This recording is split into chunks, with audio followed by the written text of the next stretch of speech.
It is because of this entire online thing, ki hustle culture, and that Yeah, it yeah. And promotes all I just non-fiction as if feel fiction that doesn't add any I just value to look life. but I think look mature at men are reading fiction. Mature men are reading fiction. I would say Doita look at the brighter side that they understood they need help. So maybe self help. Working on it, So much for joining. Yes, I'm glad to be here. Hi, Namrata. Hi. Hi, Doita. Hello.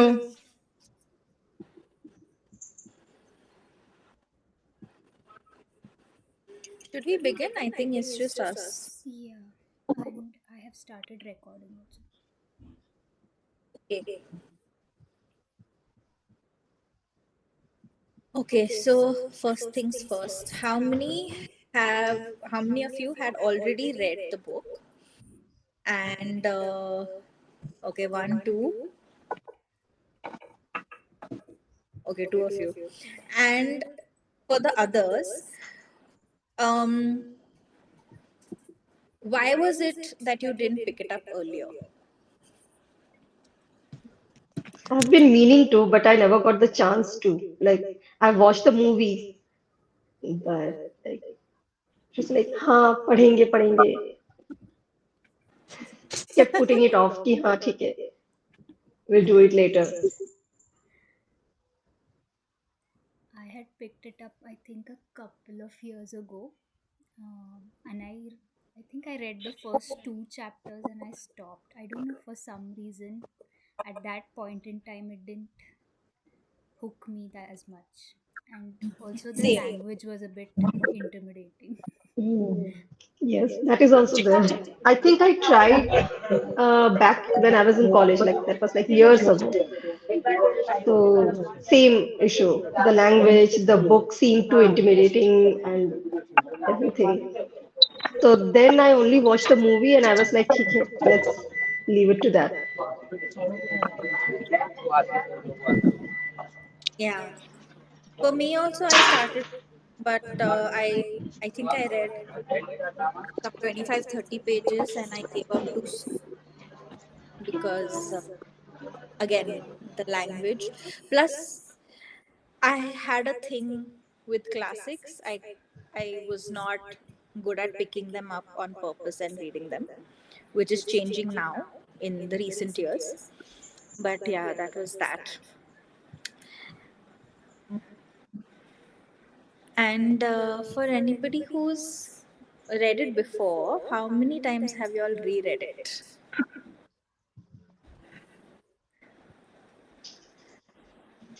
Namrata, you said six. You're on mute. I think 6 or 7. And Wow. also, sometimes I just reread random chapters, not necessarily like sequentially. The first time I read it, I think I was 11 years old. I read it from the school library. It wasn't in the accessible section for 11-year-old people, but we had this teacher, Swarda, we had this teacher called Mrs. Ramaswamy who knew that I could read it. So she issued it in her name and let me borrow it. So she's the reason why I've read so much of diverse literature. But yeah, she got me the book. I read it. It obviously took me a while. Also, I did not obviously understand the layers involved in everything at that age. So for me, I've grown up with the book in many ways because every time I've read it, at least till I turned 22, 23, I had like a new meaning come out of it. And when I read it at 25, I mean, there are different eras to literature, right? So very often people mistake Pride and Prejudice as a romance era novel, but it's not supposed to be a romantic book. It's social satire. So when I read it when I was, I think, 21 or 22, that's when it completely hit me as a social commentary. So yeah, I've read it several times, and I still read it randomly. And I also watch the movie a lot. I also watch the TV series a lot. So yeah, it's one of my most favorite pieces of literature. I think Doita also has read it several times. Yeah, so I haven't kept a count. It would be very difficult to, but close to, yeah, 7, 8 times, or maybe more than that. Definitely not less. So, likewise, I read it when I was 13. So I forget that publishing house name, but they used to publish these abridged versions of novels. So I had same publishing house. I had Jane Eyre also by Charlotte Bronte. So this was also issued from from the library of my school, which I think one DAV. I was in Kharghar that time, so DAV Kharghar hands down has one of the best libraries, school libraries. Read so much from that school. So yes, that was the first time I read it, and then I kept on reading it again and again. And at first, even I mistook it for a romance book because it was such a typical enemies to lovers types of at the rough point of view, you would think it's an enemies to lover kind of plot. But once you keep on reading a book again and again, you find different elements to it, and then you realize what was actually Austen trying to point out. And yeah, so I have also watched the movies, the series, and it's a contradictory thing, opinion in my case, but I don't like the movie at all. I mean, I like the movie as a movie, but I don't like it as an adaptation of Pride and Prejudice. I think I am more attracted to the TV series. And of course, it's very difficult to, translate such an amazing book into a 3 hour movie as opposed to a 6 episodes ka series. So they were able to, I think they were able to include more content into more detailing into the series. So I am in love with the series, definitely. Yeah. Nice. So, I mean, this book is like so old, but what is it that really makes this book so readable and relevant even today, according to you guys? Like, I especially both of you, because y'all have like reread it so many times. I have like I've given this a lot of thought over the years because it's one book which did not age badly at all for me. For example, I detest the story of Wuthering Heights. I love the writing of Wuthering Heights, but I detest the story. It is so messed up. I don't like Jane Eyre either. I don't like the Oh. story. I love the writing. But with Pride and Prejudice, it's a perfect story. Like whether it's the story or the writing, there is nothing problematic. It just keeps aging like fine wine. And I feel like it's because I don't know, she caught certain nuances of society, the politics of matrimony so well that it's very interesting how it's not gender biased. It's very interesting how it's feminist. It's very interesting how it sort of lay the framework for the storytelling in the romance genre. It is the mother of enemies to lovers. Every other thing that you can think of. Now, I'm going to name a few films, a few TV series, which some of you may have watched or read. You'll know that all of them, the blueprint they follow is Pride and Prejudice. So if you watch Zindagi Gulzar Hai, which is an Urdu it's literally like it's Fawad Khan. insulting. Yes. Yeah. So like they look at the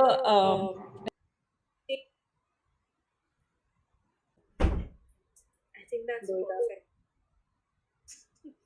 I think you covered most of the points that that is there to discuss. So yes, it's I don't know how to put it in any other way. It's when I read it, I think I was in college, or maybe I was just starting with my career, 23, 20, 22, 23, whatever. And I read it again, and I just felt like I was reading uh, my thoughts, exactly my thoughts on folks. So yeah, and how socially awkward Mr. Darcy is. I mean, he's generally also socially awkward, but while speaking to the opposite gender, the opposite sex, he's so awkward and he doesn't know what to speak. He just thinks he's entitled to give his opinions. All of this is so unfortunately so relevant even now. That's also one thing that I feel Austen has captured beautifully. Along with that, yeah, I think it's yes, what Namrata said. I would like to echo that. What how matrimony or marriage is treated in Indian society, it hasn't changed, and that is quite unfortunate. Because this novel was written in 1800 or so somewhere. So like even after 2 centuries, we are still at the same point. So yeah, all of these and including her Namrata's point, it just proves how this novel is so relevant even now. And one thing I like particularly that how Lizzie was so brave enough or uh, at that time also to point out that she didn't like Darcy and that's why she would not marry him. It's the syndrome where you would change the guy. That's not gonna work for her. So that was such an amazing point that. I think that's a very good point because even today the Yeah. notion is that okay, 2, 3 things are okay in a guy, the rest of it you will be able to fix it. But Yes. no, thank you. If he wants to, he'll fix himself and then he'll come to me. Correct. But Which is, at the this is Indian. This is literally across the world where they're like, okay, things are fine, you'll fix the rest. But Yeah. Lizzie's like, I'm sorry, no. Yourself, Right. Right. And at the same time, I also feel both the characters, both the protagonists were not the perfect people, right? They had their own prides and prejudices. So that was what really captured my, attracted me. That okay, it's okay to make mistakes, and eventually it's okay to rectify them as well. So yeah, all these things just had me going back to the story.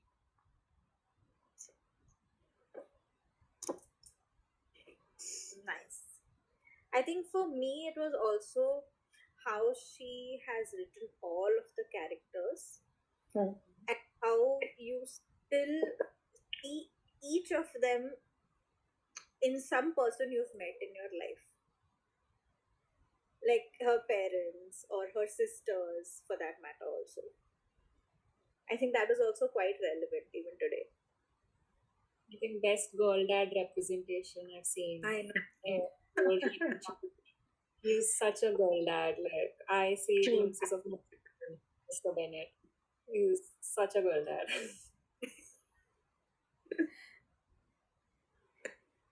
Anyone else wants to add to this?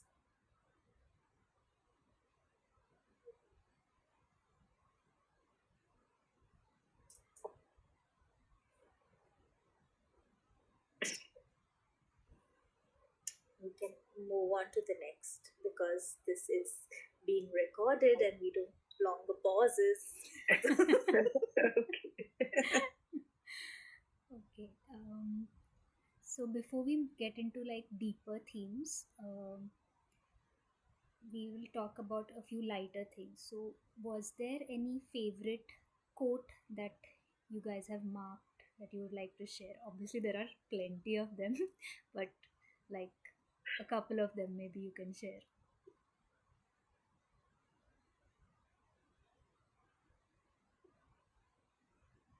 Anyone can go first. First time readers should go first. There was something that I read this morning. I think that scene where she's at Pemberley and she bumps into Darcy, and then they're like blushy, blushy. I like that. It was cute.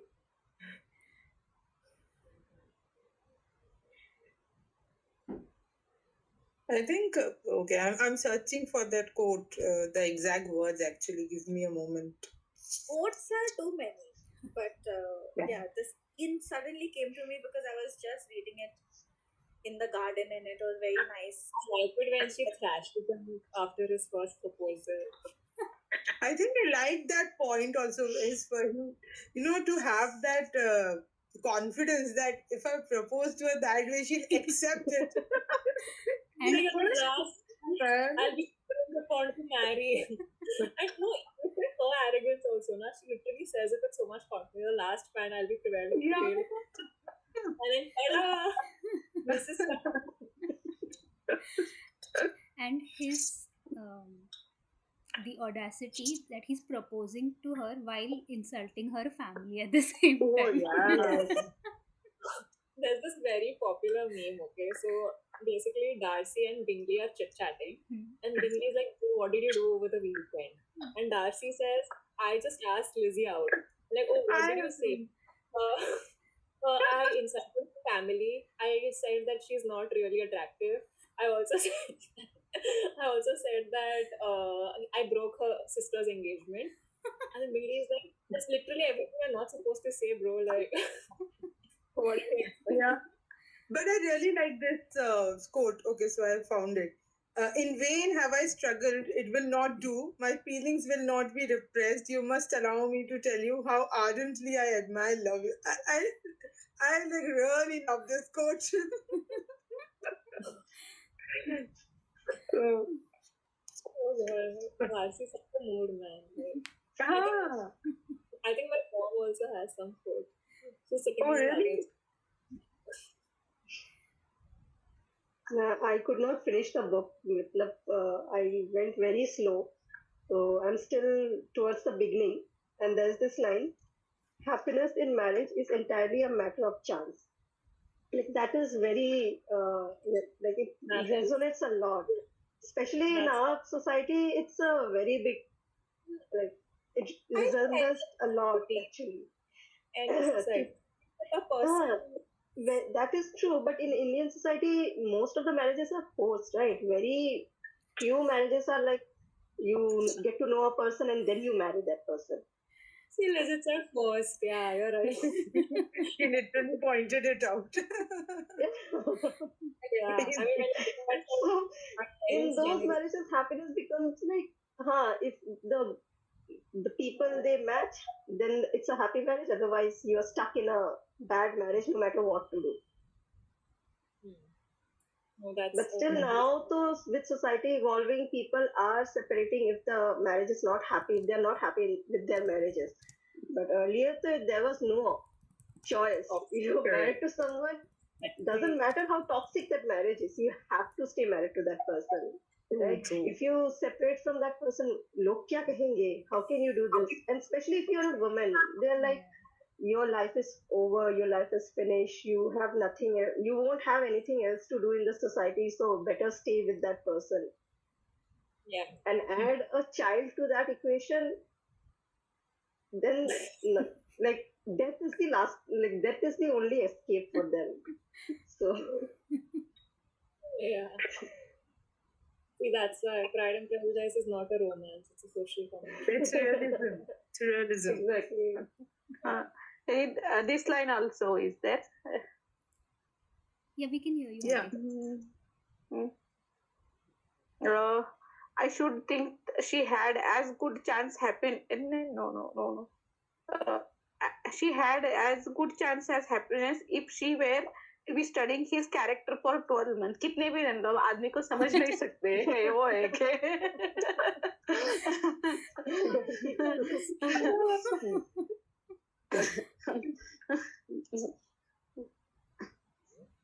I also have like one more thing to add. It's very irrelevant to the question. Sorry for the like the ball is like the garba of the 19th century. That's true.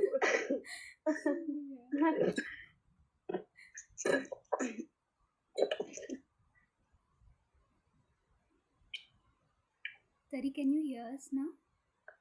Right, yes, I can now. Okay. Hi. Hello.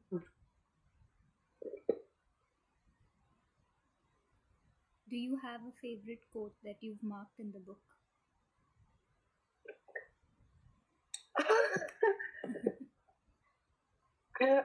It's such like very big English expressions, but I think I do like the wit in the dead. Yeah.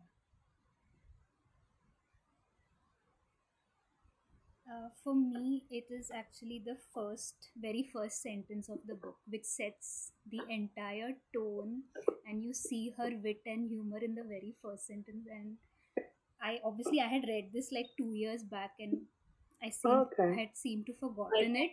And then the minute I started the book and I read that sentence, it was like, oh my god, I'm really going to enjoy this book. I think Doita and I can say that line word to word without reading. It is universally acknowledged that a single man in possession of good Big fortune. part. Would be in want of a wife. Yeah. Yeah, we know that by heart. We know it by heart. Yeah. That is again also very relevant to Indian society. Yes, yes. The moment Yeah. some money, oh, he's like, okay. Yeah, and also in arranged marriage concepts in Indian societies, it's mostly the boys think that. I mean, see, I don't want to generalize this here, but any which ways, mostly what I've seen, it's my observation that if the guy thinks that yeah he's earning well and he's well settled according to the society norms, yeah, it's good. He's into the marriage market and he's good for any such girl. And that's exactly same what Darcy thinks. Like, I am in position of a large fortune, and yeah, what more do I want? What more does she need? What more does Exactly. she need? Exactly. And Doita, not your experience, it's a universal Yes. experience. The truth. I don't want to say it out loud. I have a favorite line which is more on the romance side of the story, which is I cannot fix on the hour or the spot or or the look or the words or whatever that was spoken. It is too long. That laid the foundation. It was too long ago. I was in the middle of it before I knew it. I knew it. Yes. Yeah. Right. That's my most favorite. Like I feel like when people discuss Pride and Prejudice, they discuss more of Darcy's expression of affection and love. But I feel like this line is just it's very beautiful. A little bit. Yeah. Correct. Also, one more: angry people are not always guys. Yeah. Yeah. I really like that. saying.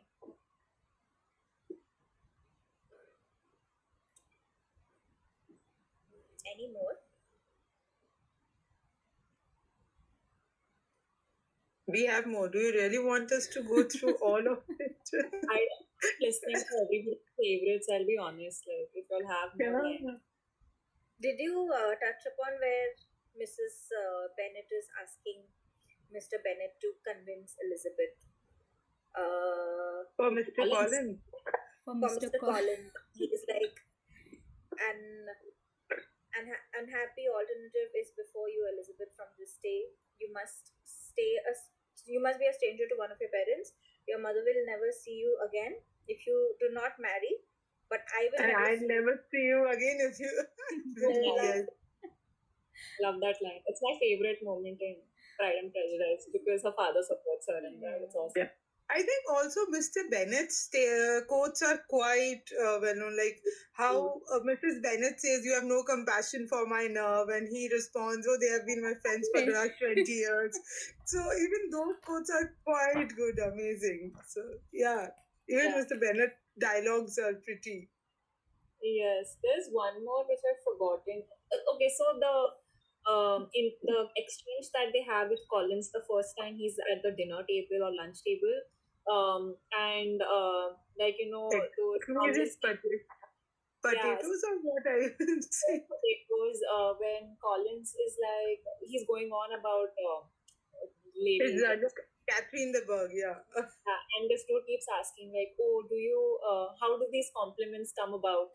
Are they thought or whatever? That it's very beautifully written. I'm sorry, I'm not doing justice to the dialogue, but that is so witty because he's going on making a fool of himself, and Mr. Bennet keeps asking questions to make him look stupider and stupider. So that is those kind of scenes I've seen personally in my life where like my dad keeps asking questions to dumb people so that they keep proving that they're dumber and dumber. So I the first time I read it also I was like, oh, my dad. Yeah, I think Renuka wants to say something. Renuka. Guys, she's mom, okay? She's sitting in a different room.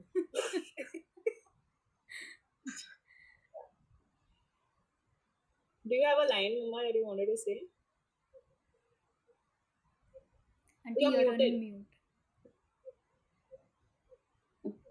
I have marked many, but I can't get all the lines. First time I have read this book, I can't remember where are all the lines. See, I have that notation. Connected or after a certain time I stopped marking. It was taking lot of time. I was not completing the book. I stopped them.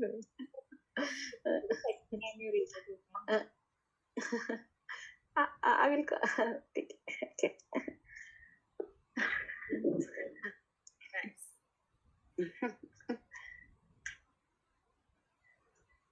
So,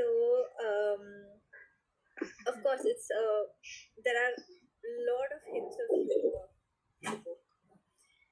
But when did you start noticing it? Did you start noticing it immediately, or did you take some time? Can't hear you. Can't hear me? Should I repeat The it? voice is little. Yeah. Come again. Oh, okay. So I was saying that I forgot how I started it.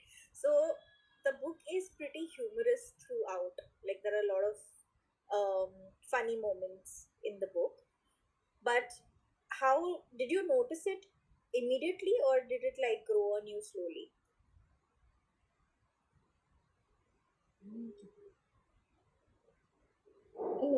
Slowly. I think I took some time to understand. Of course, except for Mrs. Bennet's part because she's like funny throughout. But it took me some time to notice that there are actually quite a few moments in this that are very funny. I think I caught it from Miss Bingley entered. So I think Jane Austen has used her quite as a primary weapon to point out the faults of the society, or probably to point out these in a satirical manner. Yeah.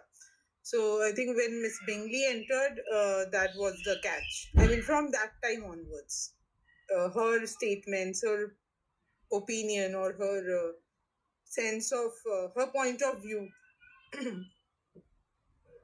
I Even uh, Mr. Bennett's, I think. yeah, Mr. Bennett. Mr. Bennett's, no? It's a typical English humor you find throughout the novel, is I believe. Hmm. Yeah. No? Yeah, I felt like initially when I was younger, when I used to read it, I used to only find Mr. and Mrs. Bennet funny. Like this is when I was still like 12, 13, 14, and all of that. But later on, when I started reading it, I obviously realized that even the opening sentence actually is funny. Even if it has like its social commentary, it is still very funny that you're saying that someone who has money has to now find a wife. It's a funny thing to say.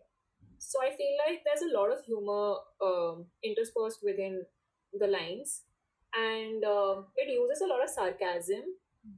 But then the sarcasm is so dry because it's just casually going on that you like I can imagine that if I'm even as a grown adult, if I'm reading it for the first time, I think I should feel like a part of that group to start understanding it. It's somewhat that kind of an experience where you become friends with Lizzie and Bingley and Jane and everyone in your head, and then you start getting the irony in the dialogues. So I think it's meant to be a bit of a steep hill in terms of getting the humor in the conversation.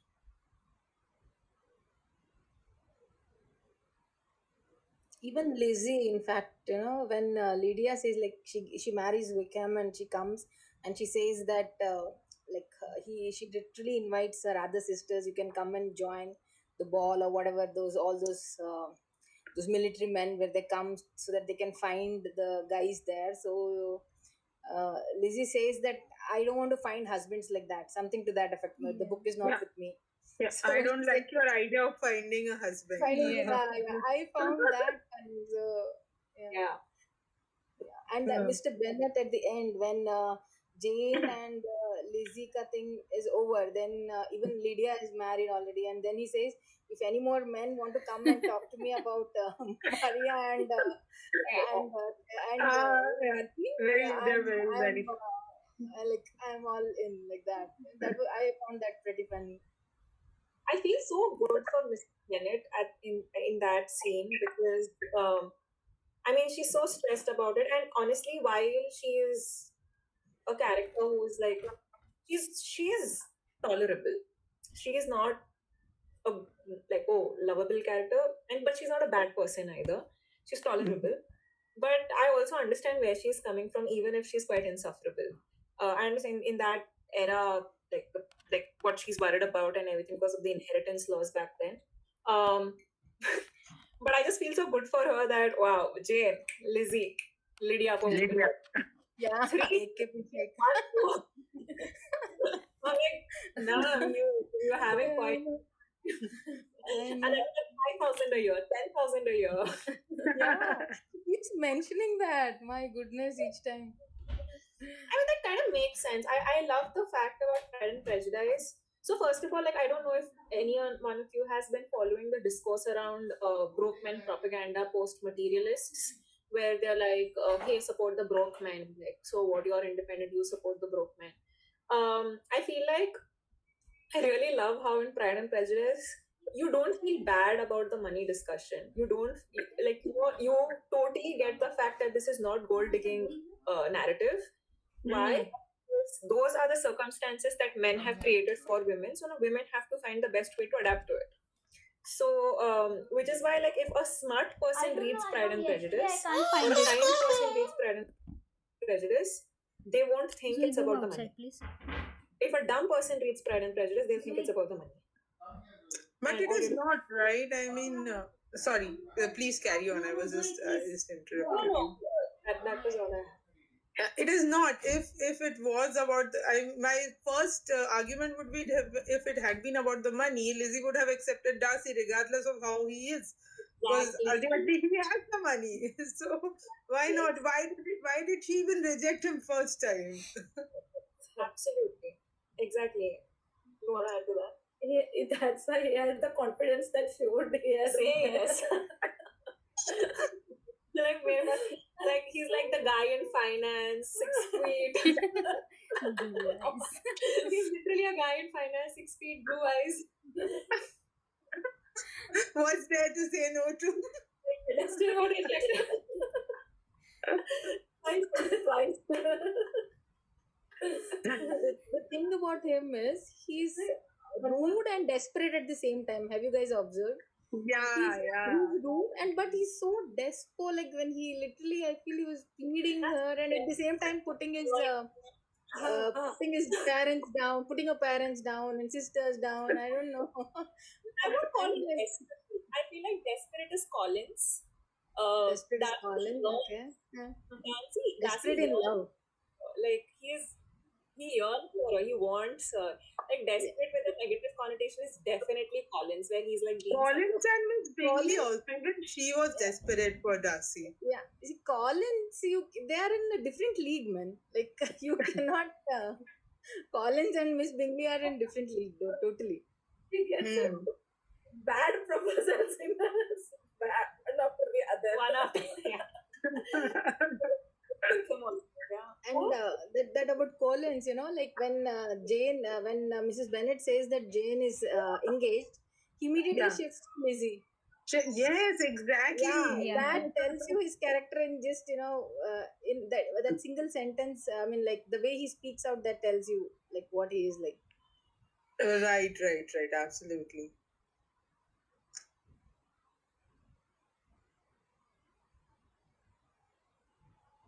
सबसे मजेदार character I would say. Yes. You won't say Collins. मजेदार character is Catherine Devon. No, I felt Collins was Mazedar. He like contributed to the meat of the story quite a lot.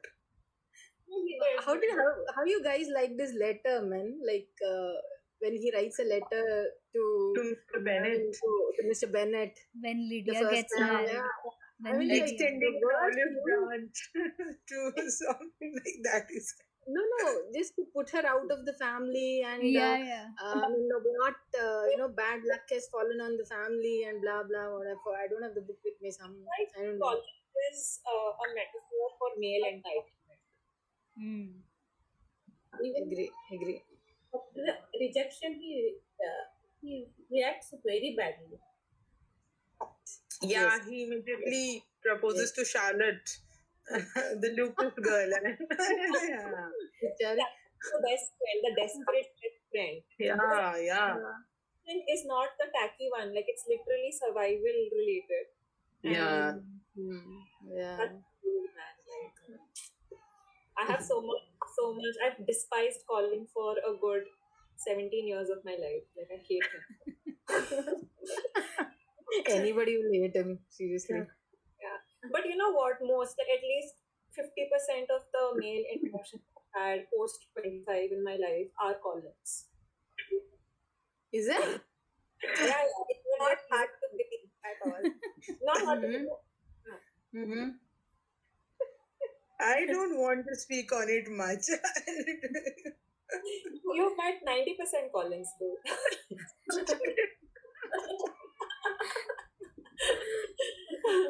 Yeah, I feel like I often look at them and I'm like, oh, my dad is more Mr. Darcy than people I see around. Mr. Darcy, With less money.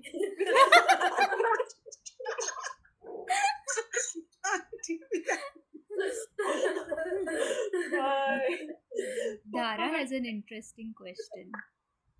Darcy has a huge palace. He has What's the question? Myself, because my mom is going to make it worse now.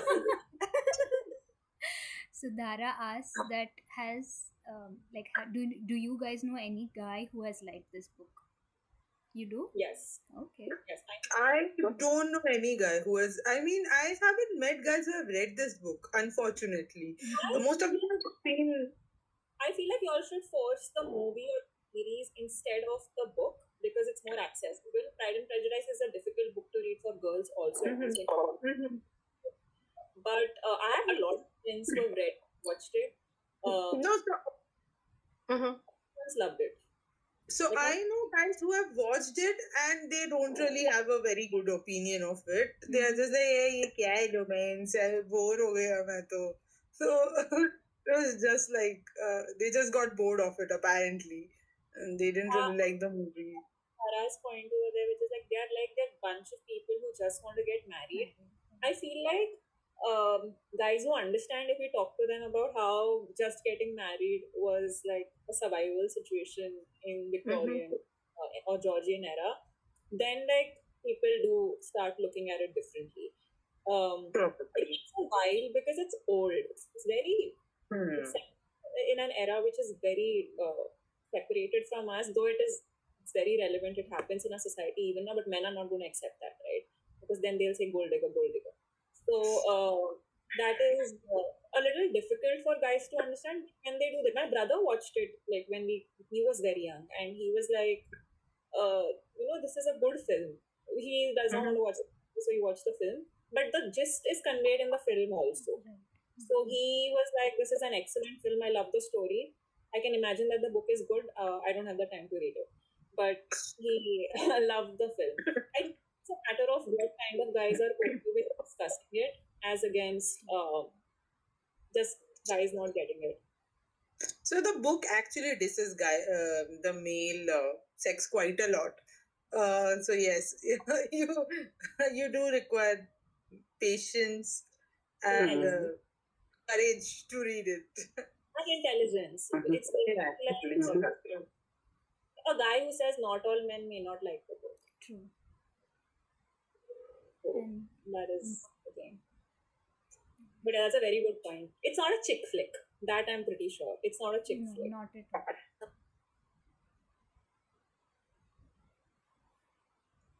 Though maybe the movie, I don't know, a lot of people see the movie as a chick flick, maybe. But the book definitely isn't. I think the movie is.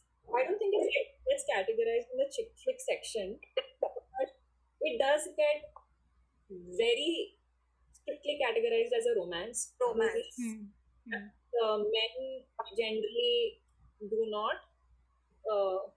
pick a romantic film as a natural choice unless they have a friend or a wife who's like, I want to watch this only, so then they have to watch it. Or maybe that's the reason. Or they have a sister who watches everything and they just have to sit and watch it with them, which happened with me. Everything and I watched it. That is there. Yeah. What is this? Lydia and Kat. That's a very good question, actually. I hate Lydia. I understand her point. I mean, at 15, you are anyways of an attention seeker, and with her, the environment she had at her home, where her mother was actually propagating, marriage so much. So I'm not surprised about Lydia's behavior. I don't hate Lydia. I hate You hate Wicked. Yeah. After the time, also they won't change. So Lydia and all, they won't change. They are the same people. Yeah. Yeah, and that is shown in the last few chapters also, where she writes letters to Elizabeth whenever they are in need of financial assistance. And Yeah. I think I don't like Caroline. She's so vicious. It's so devilish and so vicious. I hate. She's like the stereotypical Nana character. Yeah. True. मेरे भाई के लिए कोई भी अच्छा नहीं है. That. Biggest fear in life. I don't want to say Nana. But yeah, I think Tari should we'll have to give us some cultural questions on this. There's this stereotype. I didn't like Lydia as well, I think. Yeah. I think just I didn't understand how she was so in love with Wickham so much that she was boasting about it and showing off about it when it was like the worst thing that she did, eloping and everything, but she could not see that. I think I just was like, I couldn't understand if she grew up in the same family as the other ones because she was so off how the other ones were. I think, but siblings can be different, in the same household. I feel like I don't think she was showing off the fact that she was married to William. She was showing off the fact that she was married. She didn't realize the gravity of the situation, how serious it is. So. Yeah. That makes sense. yeah, and she was the youngest, if I'm not wrong, right? So Yes. obviously pampered, and her mother used to keep recollecting her days when she was her age. So she has all those notions in her head already. And this is one point where I didn't. Obviously, Mr. Bennett is like girl dad personified, but when it comes to his younger daughters, I do not like his parenting stance at all. Like, he doesn't take a stand anywhere on their upbringing, I feel. Yeah, and then in the book also, many places it's been mentioned that he was not so much like present in the upbringing, I think. I don't have, Anna? Mhm. Yeah. I think But I think at the end, when Lydia calls her home, he clearly says that Catherine is not going there, I believe. Something like that. Yeah. In Hannah? She is not allowed to go to Lydia's place. He's not allowed That is to go like there. finally when he decides to take a stand about it. Yes. Correct. Only their mother had all the responsibilities, though she was Exactly. Yes. She was not any responsibility. Tara, that's a fact. She always names the most beautiful, unproblematic, neutral person by her name. So she's like, oh, Jane, beautiful beautiful girl. She'll always name Yeah. it. Yeah. Yeah. But she was more of an Elizabeth, Jane Austen.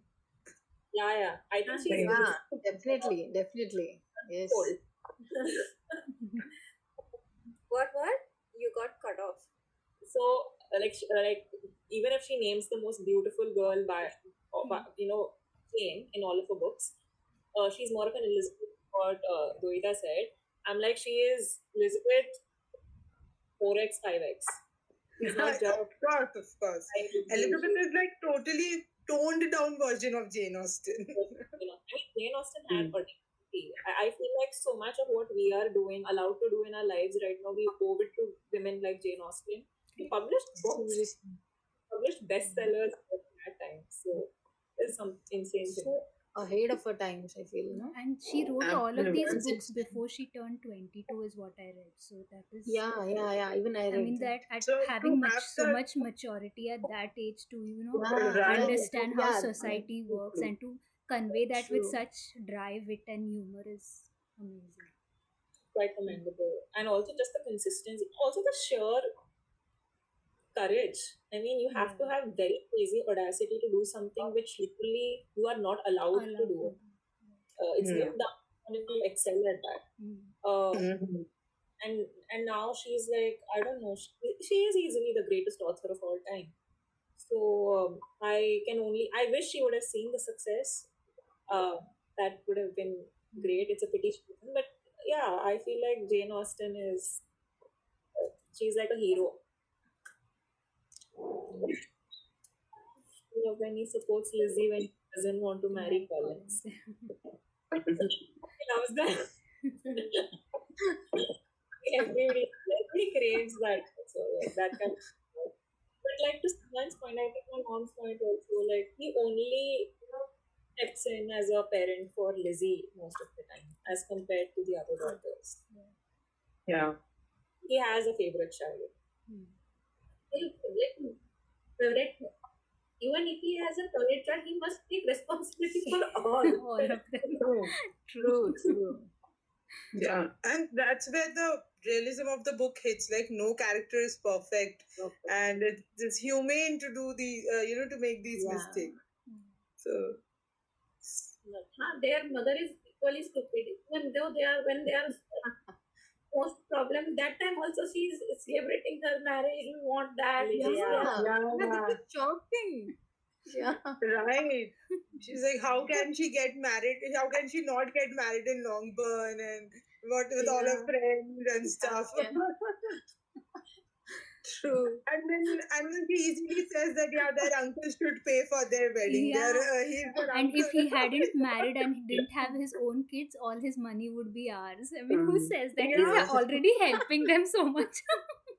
I feel like there are all people who don't have intrusive words. They have intrusive words. Mrs. is a perfect example of it. Yeah, there's no filter only in the brain. I also I think Dhara with most humane I felt was Charlotte. Oh my gosh, Charlotte Lucas I think is one of the best, most nuanced characters in the book. I really am with her, and I also think she's incredibly intelligent to take that decision. Yeah. But then I feel bad for her. I feel she deserved better, for her. And that's something only girls will understand. That's something Lizzie will understand. Men won't get it. But then the thing is, in what situation and circumstance she was, she made the best of it. Absolutely. Yes. She made a very informed and technical decision. Kind of played the system. Smart. Absolutely, yeah. I think she's smart and she doesn't harm anyone in the process. So that's the thing. Okay, can I take one question here? So we've talked about all these characters, and the novel is mostly through Elizabeth's eyes. Do you think her perspective in any way forms our judgment of all these other characters, or do you feel like it would have been different had somebody else narrated it? I feel like Darcy and Lizzie's would have been the same, more or less, about the other people around them. Because I feel like they're very much the same people in terms of how they look at good, bad, morality, and all of it.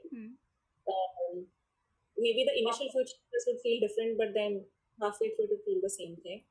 Now, if someone like, and even like Charlotte and everyone for that matter, what Charlotte would say is that she's being romantic. That's the only difference that she would say. But otherwise, in general, what she feels, what even Collins would be the same.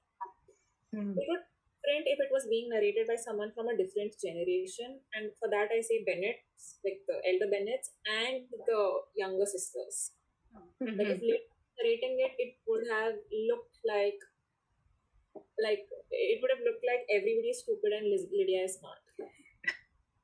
Or probably Mary. I think if Mary would have narrated it, it would have been so grey or probably so Grey. Mary is odd. It's a very quiet character.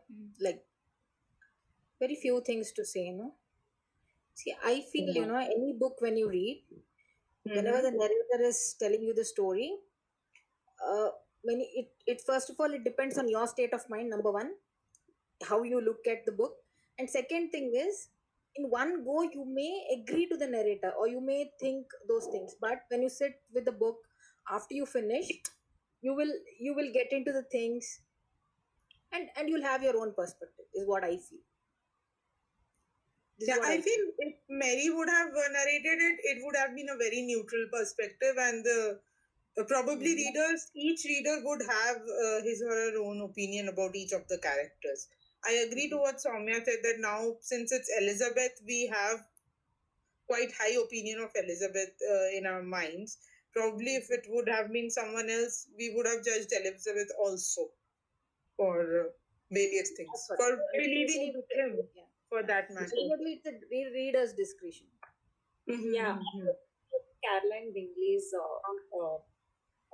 narration, and we would actually get to know how amazing they are, because she is clear. She's like, there are layers of jealousy or like viciousness to her character, right?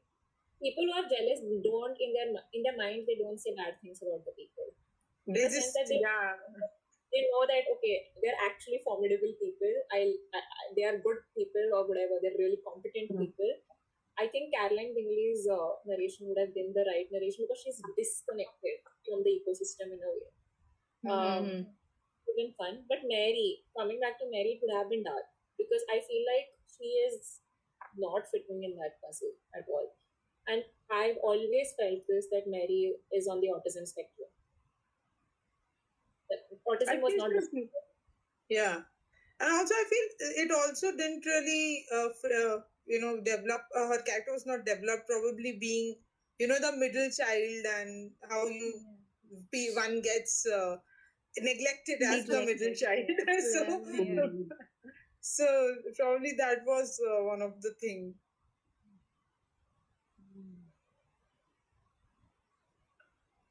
Yeah, but I think Mary's perspective would have been quite funny and nonchalant also.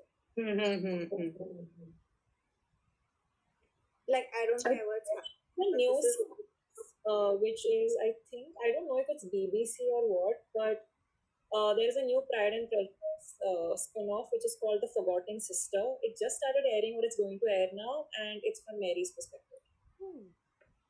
Yeah, I think I've read few stories, like there are some fan fictions or something, right? So I have read quite a lot of from Mary's POV, and I love them. Yeah, it's actually, no, I think Mary's wouldn't have been very nonchalant also, because see, there is one line in that where is it her who says what are meant to mountains? Rocks and mountains. Rocks and mountains. No, I think that was Elizabeth. Elizabeth line. Okay, so she has some similar line where there is nature involved. And when I heard, whenever I read that, I feel like, no, even she's quite deep, but I just feel like she's just not like, doesn't want to talk, doesn't want to socialize. She's introvert, socially awkward. Yeah, socially awkward. She doesn't fit into like the. Yeah. I've marked a line by her which relates a lot to me. That says, "But I confess they would have no charms for me. I should infinitely prefer a book." Yeah, that shows. Intro I also enjoyed. And there is one scene where I think she's commenting on the situation about Lydia to Elizabeth while they're at dinner, and Elizabeth has this moment of, wow, Mary can even think so deeply. I can't remember what exactly it was, but you have that one sentence where they show how Elizabeth is shocked that Mary thinks about all these things also. Yeah. I think Dhara has something to say. Yeah, hi guys, I'm finally on last land, so I can speak now. So, what I wanted to ask is, I thoroughly enjoyed the book. I could not give my input in the start of the talk. I had twice DNF'd during my younger days. This time, of course, I've seen the movie, but I've not seen the series wala, which I'm hunting. I'm not finding it anywhere right now. And I took the audiobook version and then I read the book. So it went smoothly for me this time. I was not troubled like the last time. But I want to understand something. Do you think Mr. Bingley's influence that Darcy had, that Jane is not I mean, whatever that whole situation was, what do you guys have an opinion about that? The fact that he And I why, did it. I and did why this did mainly Darcy for think like you. that? Yeah. And why did Darcy feel like that? Because Darcy had to has an opinion in everything. Sorry. He has a love with the minute whenever he sees. Bingley has a one line is there. Oh, like What? he gets charmed by people Simple. easily. Because of Mm. Darcy. But you know what? That is something even we do. Like if we have a friend who falls in love or like who gets charmed by people who frequently, we're like, "Bhai tera roz ka." You know, like in Dil Chahta Hai says, "Aaj puja, kal koi duja." So Yes. I feel like that's a concern all of us have as friends. Now it's up to Bingley to understand how deep his feelings are, to do his critical thinking.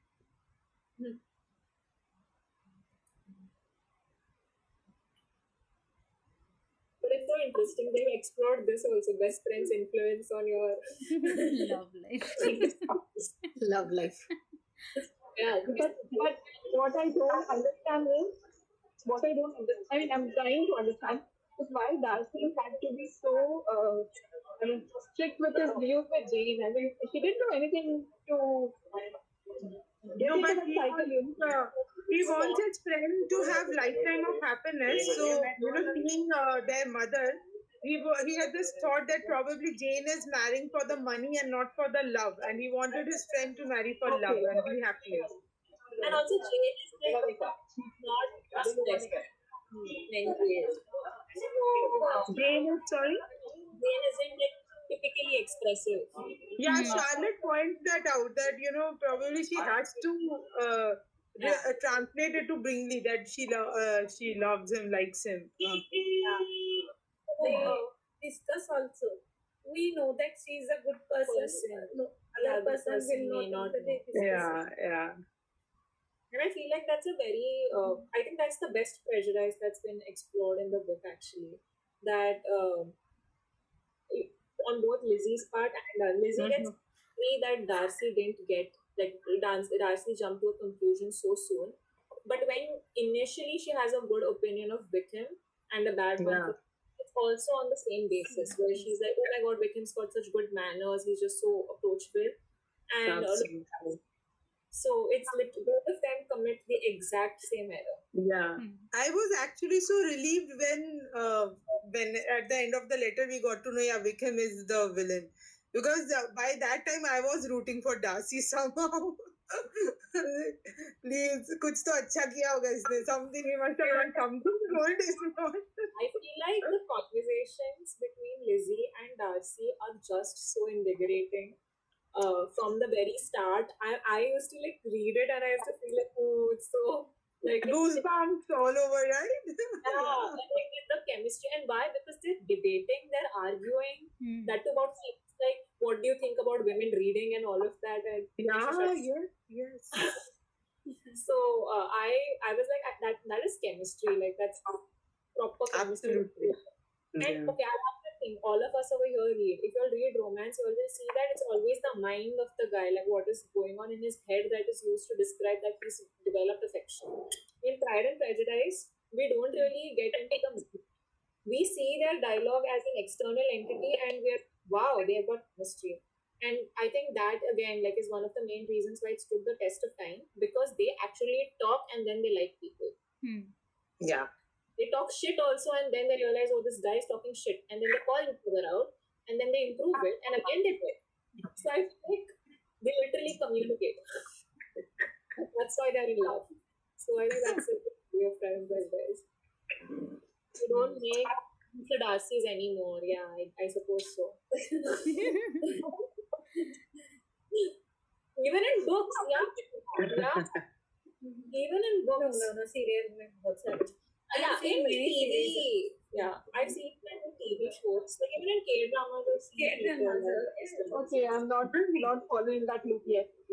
Yeah, a lot of characters there are like very well-rounded, emotionally intelligent, And rude also. Ah, that is the. I don't know that obsession with them. The guy is rude and still the girl falls in love with him. I don't get it. I love the mother-daughter duo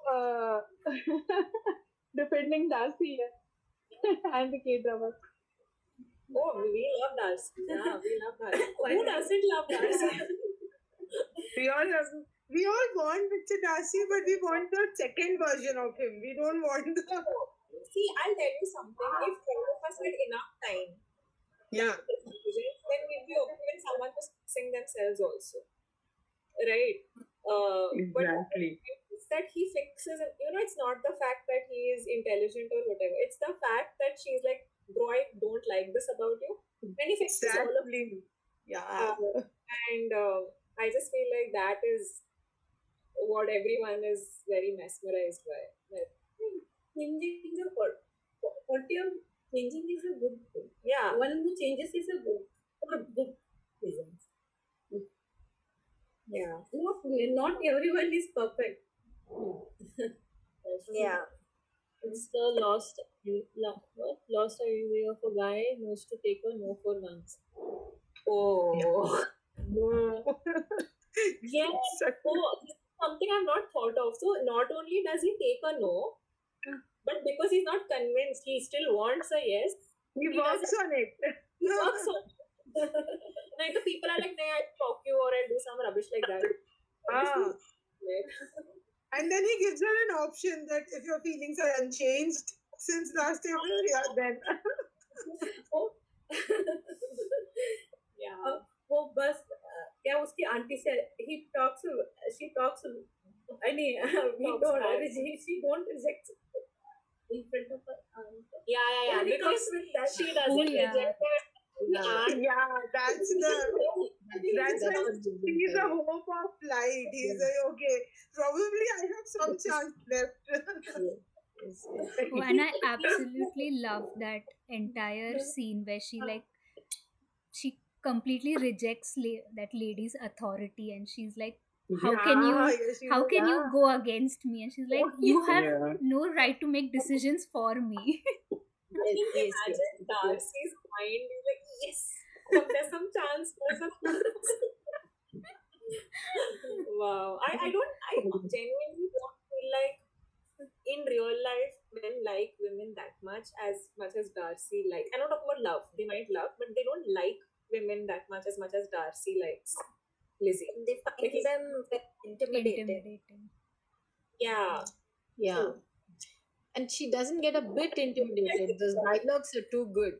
Pitch perfect. I mean, like. Yeah, it is pitch perfect. Totally. Maybe who are you talking about? Maybe they don't express, like men don't express. I think Dhara wrote it. Okay, men. Now Men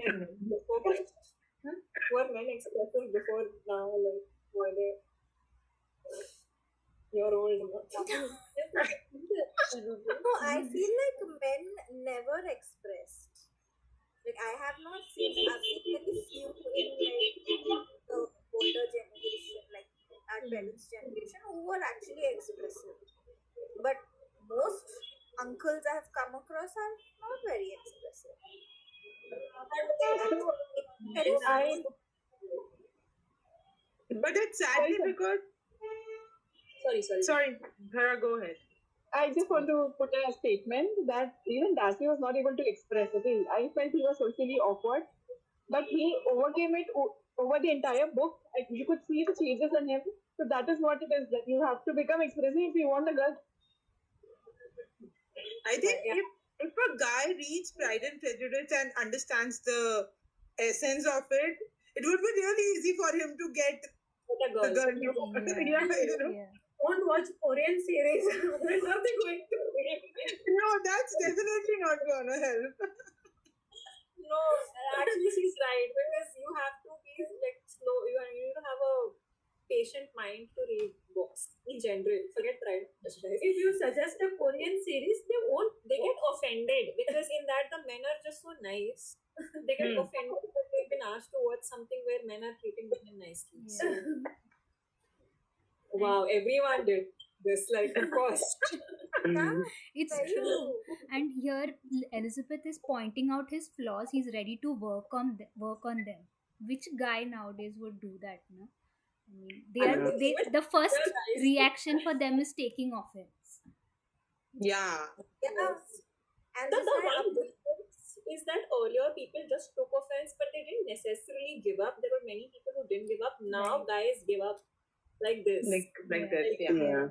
Quickly. They just step back because I feel like at least there was the whole male responsibility thing that existed earlier and that just doesn't exist. But I think that's in general, I mean, probably you guys won't agree with me, but I've seen that in general happening with people. Even girls give up nowadays quite easily. They think, okay, it's not working, yeah, let's end this. You have to work on this, girl. Feedback. Like when there is reasonable feedback. These days, Sorry? I was gonna say these days you hear them talk a lot about matches and matches. We don't match, and that's it. Yeah, vibe matches. Yes, correct. Yeah. No, but about actionable feedback, I feel like that is a different thing where like the giving up thing that is wrong. What you're saying. I think girls are more receptive to feedback because they have been raised that way all the time, and guys, unfortunately, they have been told you're the best. So Agree. Real section that you know that she's like in our house, our son is not allowed to behave like that's great, but unfortunately, like 90% of guys are not like that, right? So yeah. I think everyone like the whole entitlement problem, the Collins problem. Absolutely. Yeah. There is one character that we did not touch upon very heavily, which is like in general, I feel like Bingley and Jane, like that dynamic, which is the most vanilla romance ever. They're just so simple. I like that she included simple-minded people in the book. Because even they exist, they don't have a lot of drama going on. At least that is not drama created by them. Like the drama for them is created by other people in their lives. And earlier, when I read it earlier, obviously I didn't think of their arc as that critical. But later on, now when I think of it, I feel like it's such a sweet love story, like Bingley and. Unfortunately, I read and took away Liz, and I'm totally like Liz Bennet. But I wish I was like Jane Bennet. Life would have been easier, I think. But yeah, like I don't know if everyone agrees with it because it's a very passionate story, but I love Bingley and Jane. I think I like Bingley and Jane in general, but I just don't like Bingley for accepting Darcy's suggestion. Okay, yeah, Darcy is his friend and he's entitled to give the suggestion, but it's up to you. At least you could have gone and asked that person, right? So it's like the male fallacy, like male fallibility. same thing, but I think he also corrects it, so I'll be okay. Like, so. वो उसका मुझे लगता है सैफ अली खान दिल चाहता है में same Yes, character I है. genuinely feel him like Saif Ali Khan in Dil Chahta Hai, guys. Apparently, if you haven't watched it, it's a very classic movie. You should definitely try it. We'll share details. It's called Dil Chahta Hai. It's a cult classic in Indian cinema. And in that, there is one character who's exactly like Mr. Bingley. Like, exactly like him. So, yeah, there are people with him. It's okay. I was thinking about how confident, I think Darcy said, I don't know the exact conversation, but he was telling Lizzie that he knows that Bingley will take his opinion more than he would take. He would take his friend's opinion more than he would take his opinion. So I just felt like, so he actually knew that what's his name?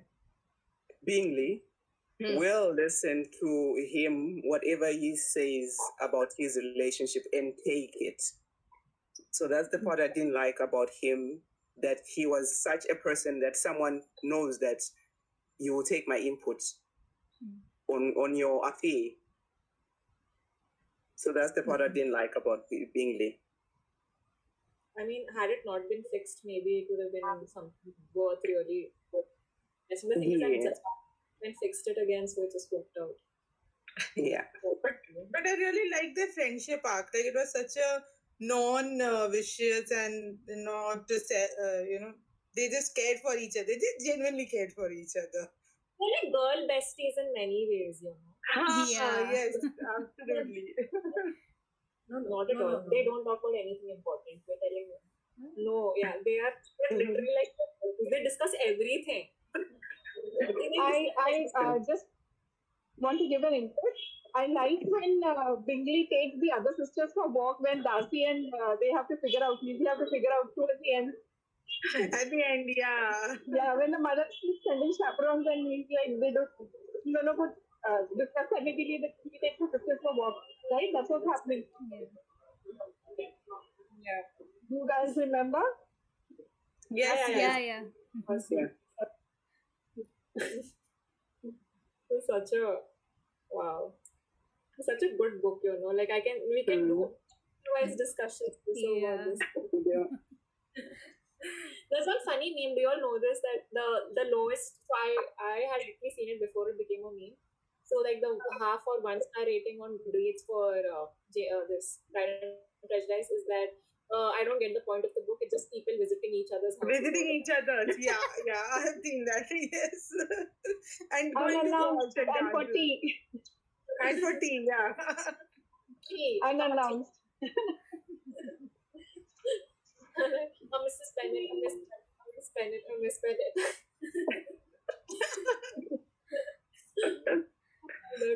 If someone shows up at my house like that, I'm like, bro, please. I've been meditating for so long.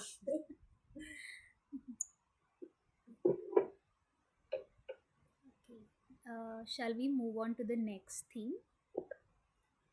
Okay, so this is a book obviously written in the 1800s, and in that society, marriage as an institution basically determined how a woman's financial survival would be, how her social standing would be.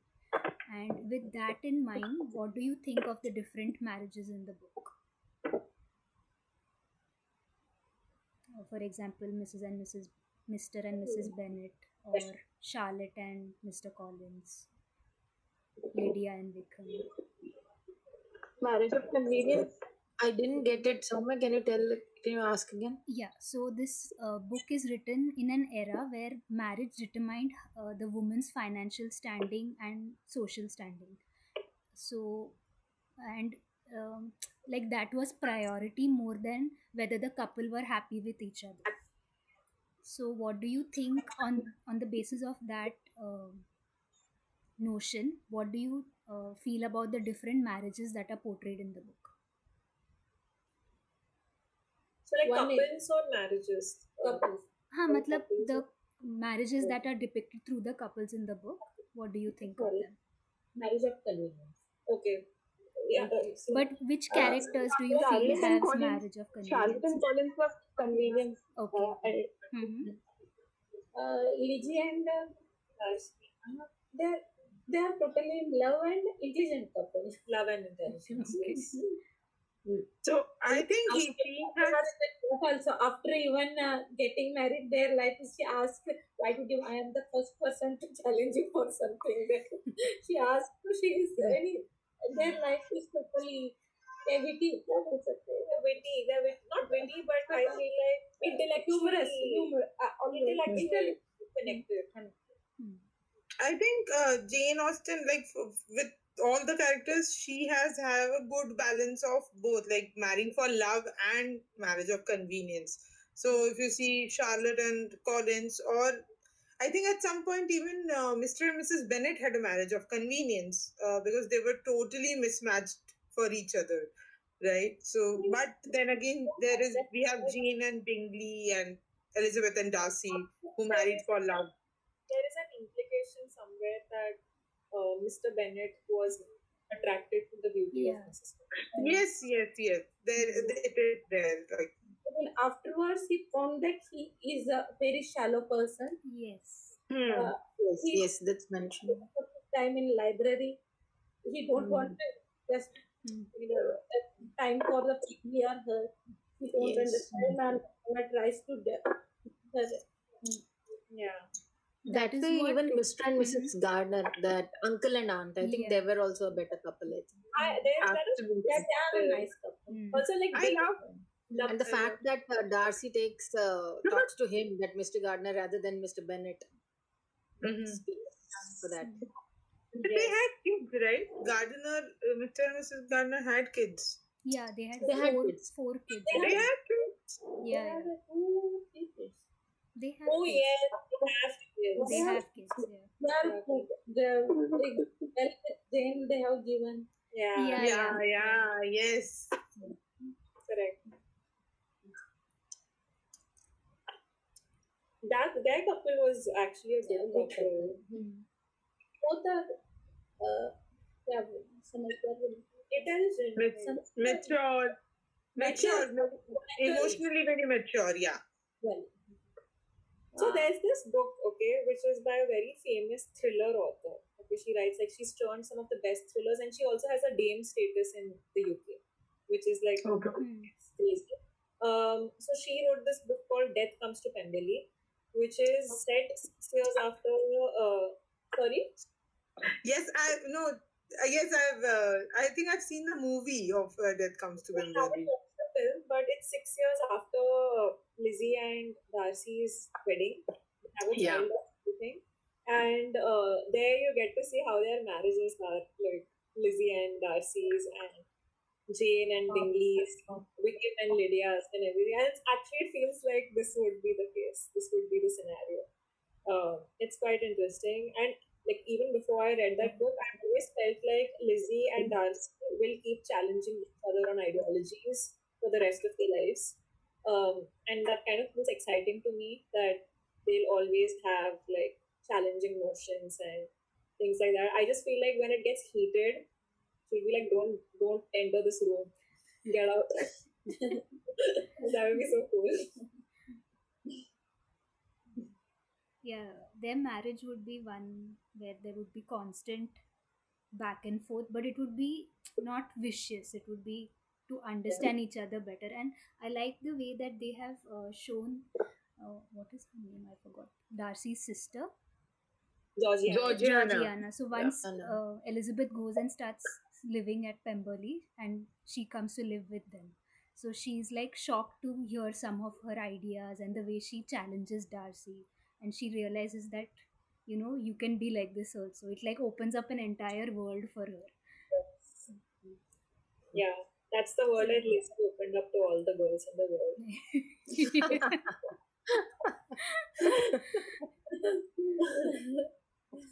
And like speaking about marriages, so Mr. and Mrs. Bennet also, like in the book it is clearly mentioned that he married her for looks, and then like auntie said, he realizes that she's shallow, and which is when he starts retreating to himself and keeps to himself, and that makes him so passive in the marriage, which in turn affects the parenting that they do for their daughters.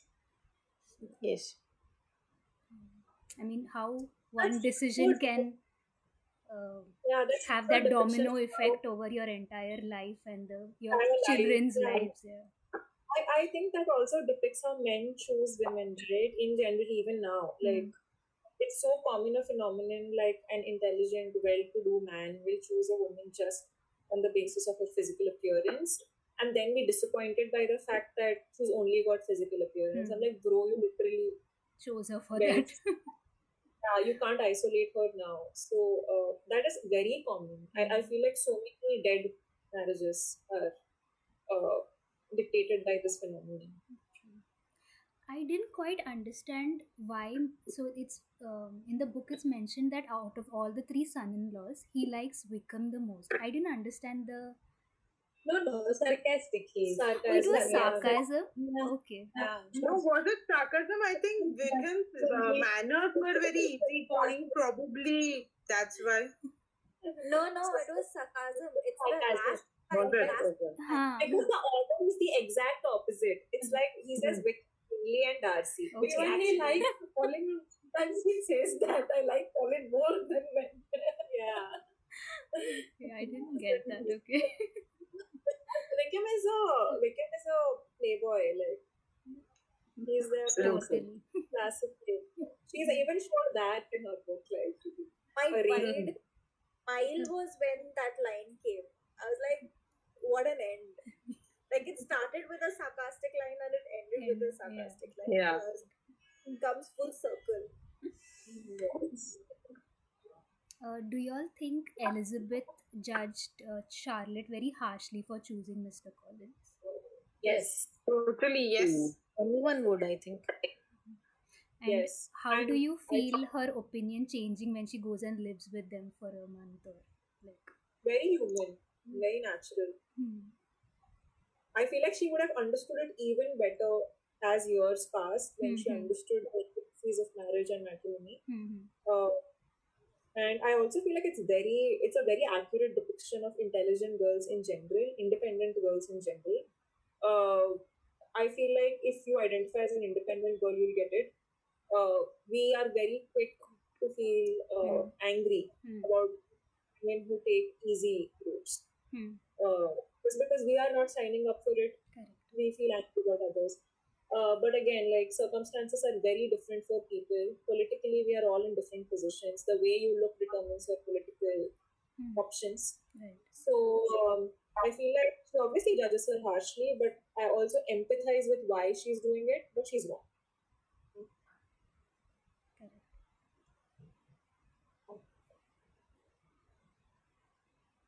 I think she's explored best friend dynamics between girls also so accurately.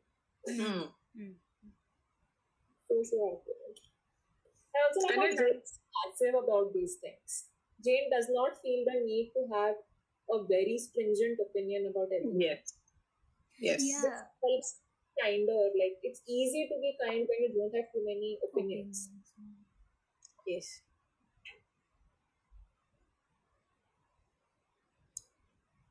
Yeah, she's not quick to dismiss Wickham when she learns about his truth. Also, she's like, maybe he had some reason for doing it. Maybe he, she's still trying to find the good somewhere in all of it. Yeah, that's true.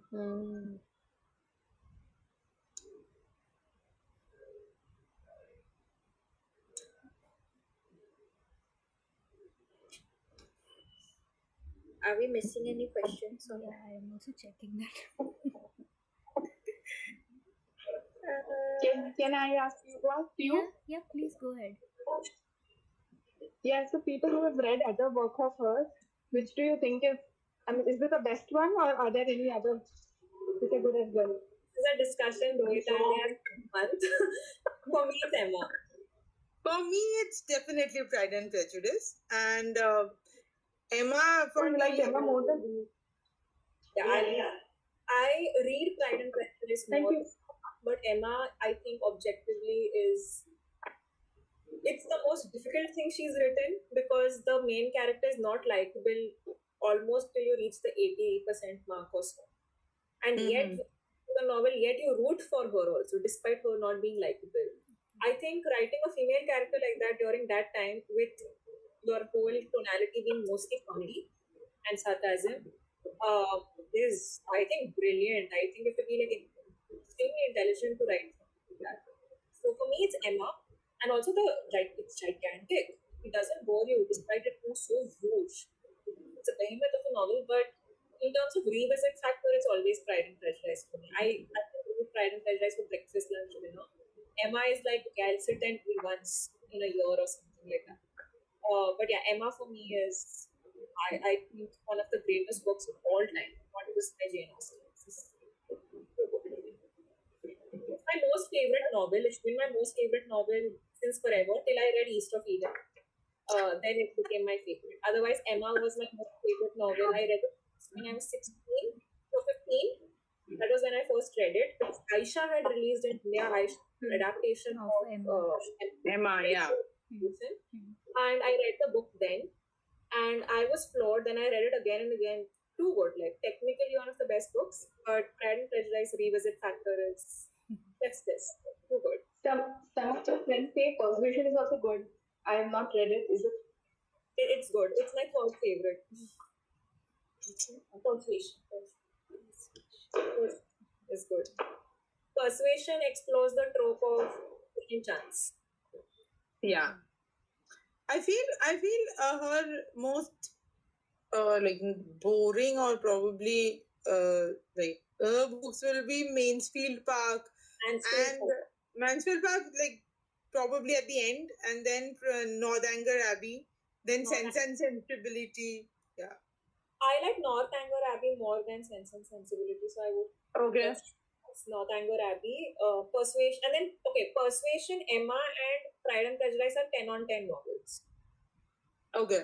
I'm just putting 1, 2, 3 because they're my order of preference, but they're all like a 10 on 10. Mm-hmm. But Sense Emma, and Sensibility is what is it like? It's again on it kind of follows the Pride and Prejudice storyline. It doesn't follow the storyline, but it I think it's kind of similar to how it was in Pride and Prejudice. PNP offers. Sorry, what? I'm saying similar to what PNP offers. Yeah, but quite different also.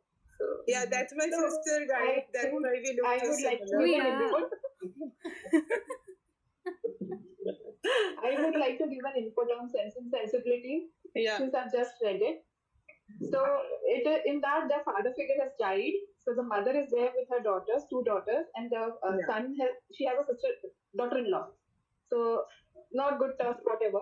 But they shift to a different place because obviously daughter-in-law picture mein away, and there the girl falls in, the younger daughter, she falls in love with someone, but that guy ditches or something because he goes in search of a paise wala ladki. And then the other guy, the main protagonist, she's good. Towards the end you feel that it's a last happy ending. That's what I feel. Yes.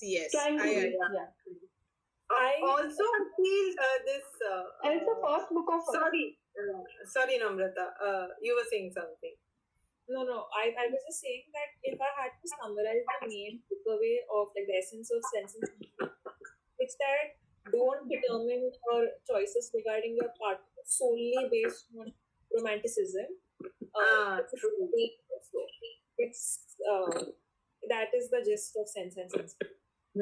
Also, when I read PNP and after that I read Sense and Sensibility. So I was quite like, are all villains of Jane Austen have their names with W because it's Wickham here, then with a P. But the protagonist of Persuasion is Captain Wentworth. It's again a W, but he's a positive character. I need to say one more thing. I don't. Good observation. It's not spoiled if the book is 200 years old. So the most romantic line that Jane Austen has written is, sorry to say this, not in Pride and Prejudice. It's in Emma. It's in the confession that Mr. Knightley makes to Emma. And I'm telling you, I haven't read something as romantic as that in anything I've read, anything I've watched, any pop culture thing that I've consumed. I want to read the exact line, and that's my online pitch for anyone to read Emma. Okay. If I loved you less, I might be able to talk about it more. This is Wow. like, That's tongue-tied, I should say. and this is so good. If I loved you less, then I'd be able to talk about it. True.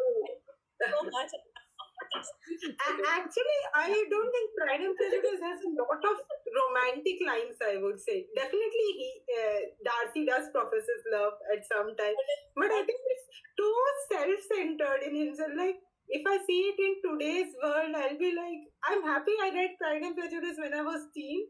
Because had I read it today for the first time, I would be like, how does Elizabeth still fall in love with this? No, I would still be convinced. I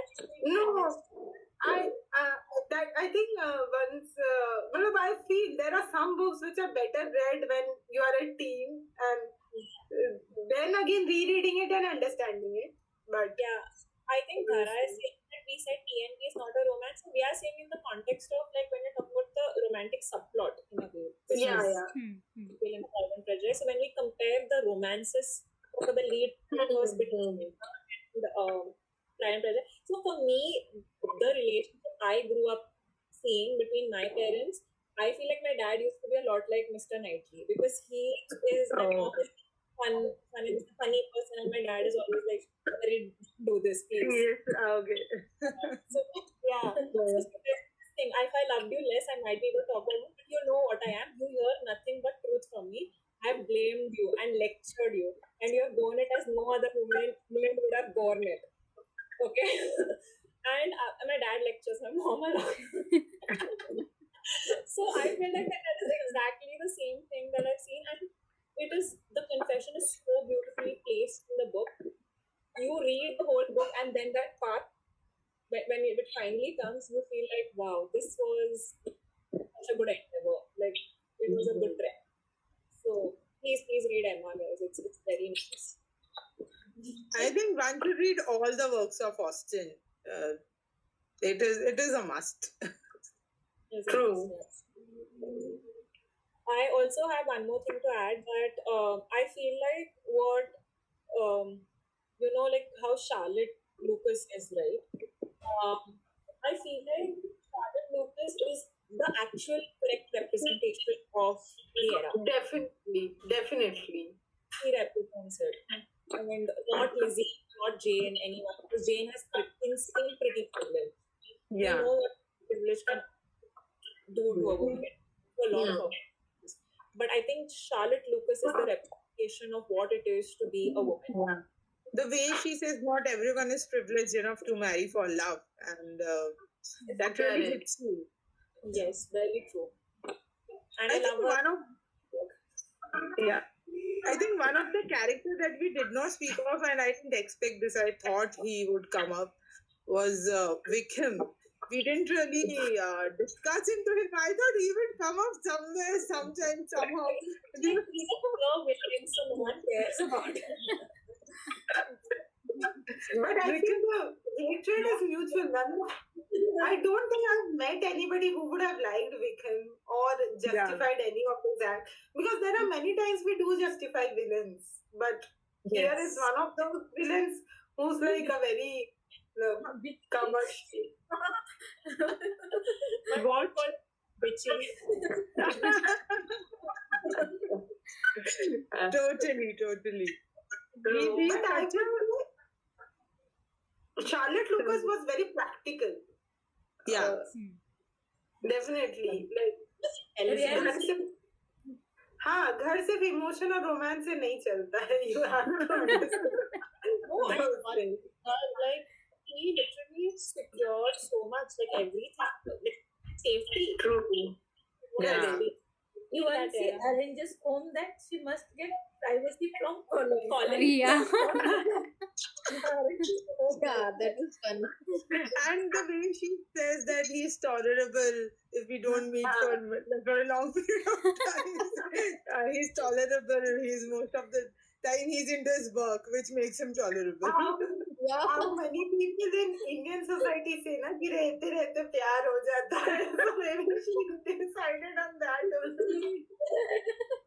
Dhara is angry that Lizzie also with him in the beginning, but I think we should all acknowledge that as women sometimes we do get carried away by the wrong thing. And after all, he was a charming person and you don't have anything against him. So why would you not believe? And like the pool is so bad, one person comes and talks kindly to you, it might actually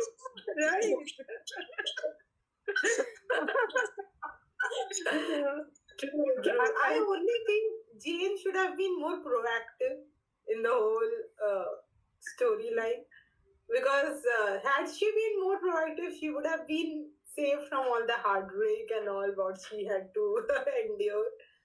But I feel like there are just some people who start settling as against property, and their love is generally more enduring and everything. So I feel like it's a good representation of people who are contained in their.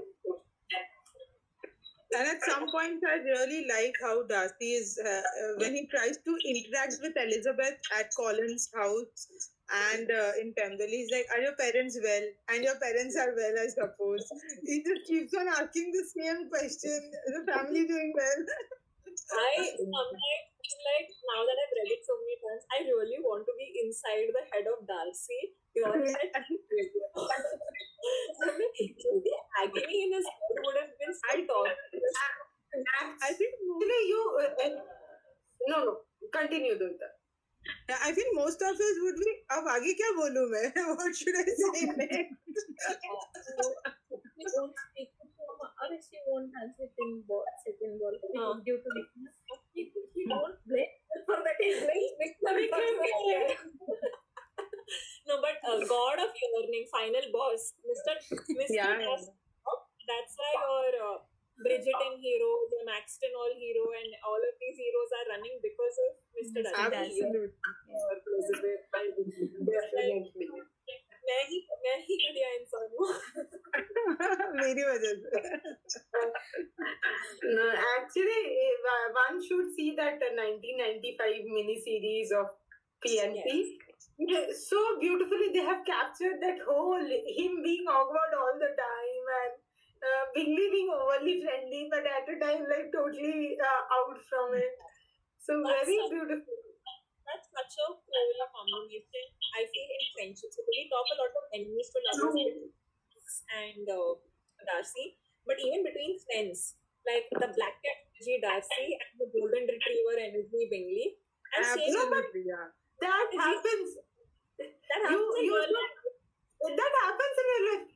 Like Doita and I, we have a common best friend who's just like very socially awkward, and both of us are always like, nahi, to either way. So that happens, and honestly, times because my mom is Golden Retriever, my aunt is Black Cat energy. So yes. PNP is a very good. Whoever has not seen the series, the BBC series, please do watch it. Please do. And Colin Firth, I think he, in my opinion, he is the best Mr. Darcy I have ever seen. People may disagree with me. Yeah, it is available on Internet Archive. Download it before it gets removed. So, or it is available in Prime somewhere. But you have to pay for it, I feel, in Prime. $4.99 per year for the BBC subscription. Okay. So it's better you download it from Internet Archive. अरे बोलने उसको. One hot take about this. Because I'm a fan of both the writing medium and the film medium. I feel like film made Pride and Prejudice as a story more accessible to people as compared to the series. But if you are a fan of the material of the dialogue of the book and you want faithful adaptation, then it's the series that is better. But if you're talking about chemistry and feelings, passion, the movie Movie actually has. does a very good job. I won't say a better job, but it does a good job. Secondly, the movie is very pretty, if that makes sense. Okay. Yes, visually stunning. Yeah. Like the set and everything was visually stunning. The BBC series, you don't think it was made on a budget. You can make out that it was made on a budget. So I would recommend genuinely both the films. And my hot take now is that I like Lizzie better than Chloe. Kieran. No, how can you say that? I feel like Kiran Knightley has done a much better job at representing. I'm totally team BBC. I'm like Jennifer Ely and Colin Firth. Totally team. But I feel like Kiran Knightley is like when she's angry, especially. Yeah. She's done it really. So So you feel Jennifer Ely has like more muted her expressions or her emotions. In the book, I'd imagine Lizzie because she talks rapidly. I thought Keira Knightley did it well. Sorry, what? So she says that when she watched the film and she was like the book and the film Darcy absolutely the same to her, which is correct. They both feel the same. It's just that when you watch the series, there are many details associated with it. आपको वो और भी similar लगेगा. And especially the one thing that I really liked, they took the creative liberty and they had that lake scene in the series, which is not there, of course. The best creative liberty ever taken from a book, the best, is no. It's the hand. The hand, yeah, the hand, yes. Like, does this, and I feel like the whole fandom is like, I'm pretty sure Darcy would have done that. Yeah. True. And flex. Hand flex. That can be used in dumpsters, you know. About it, and my mom is also equally excited about it over here.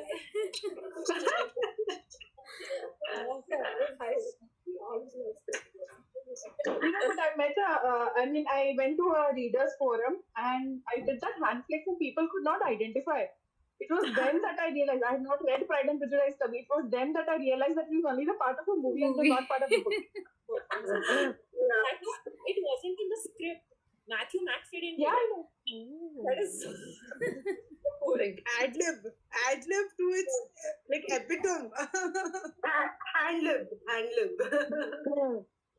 That is so cool. Guys, like Mr. Darcy is just awesome, right? He's just They should read more of such books and discuss. I like how everybody's energy is even at 10:30. Everyone's like swoning. I'm so glad Swata and Soumya chose this book.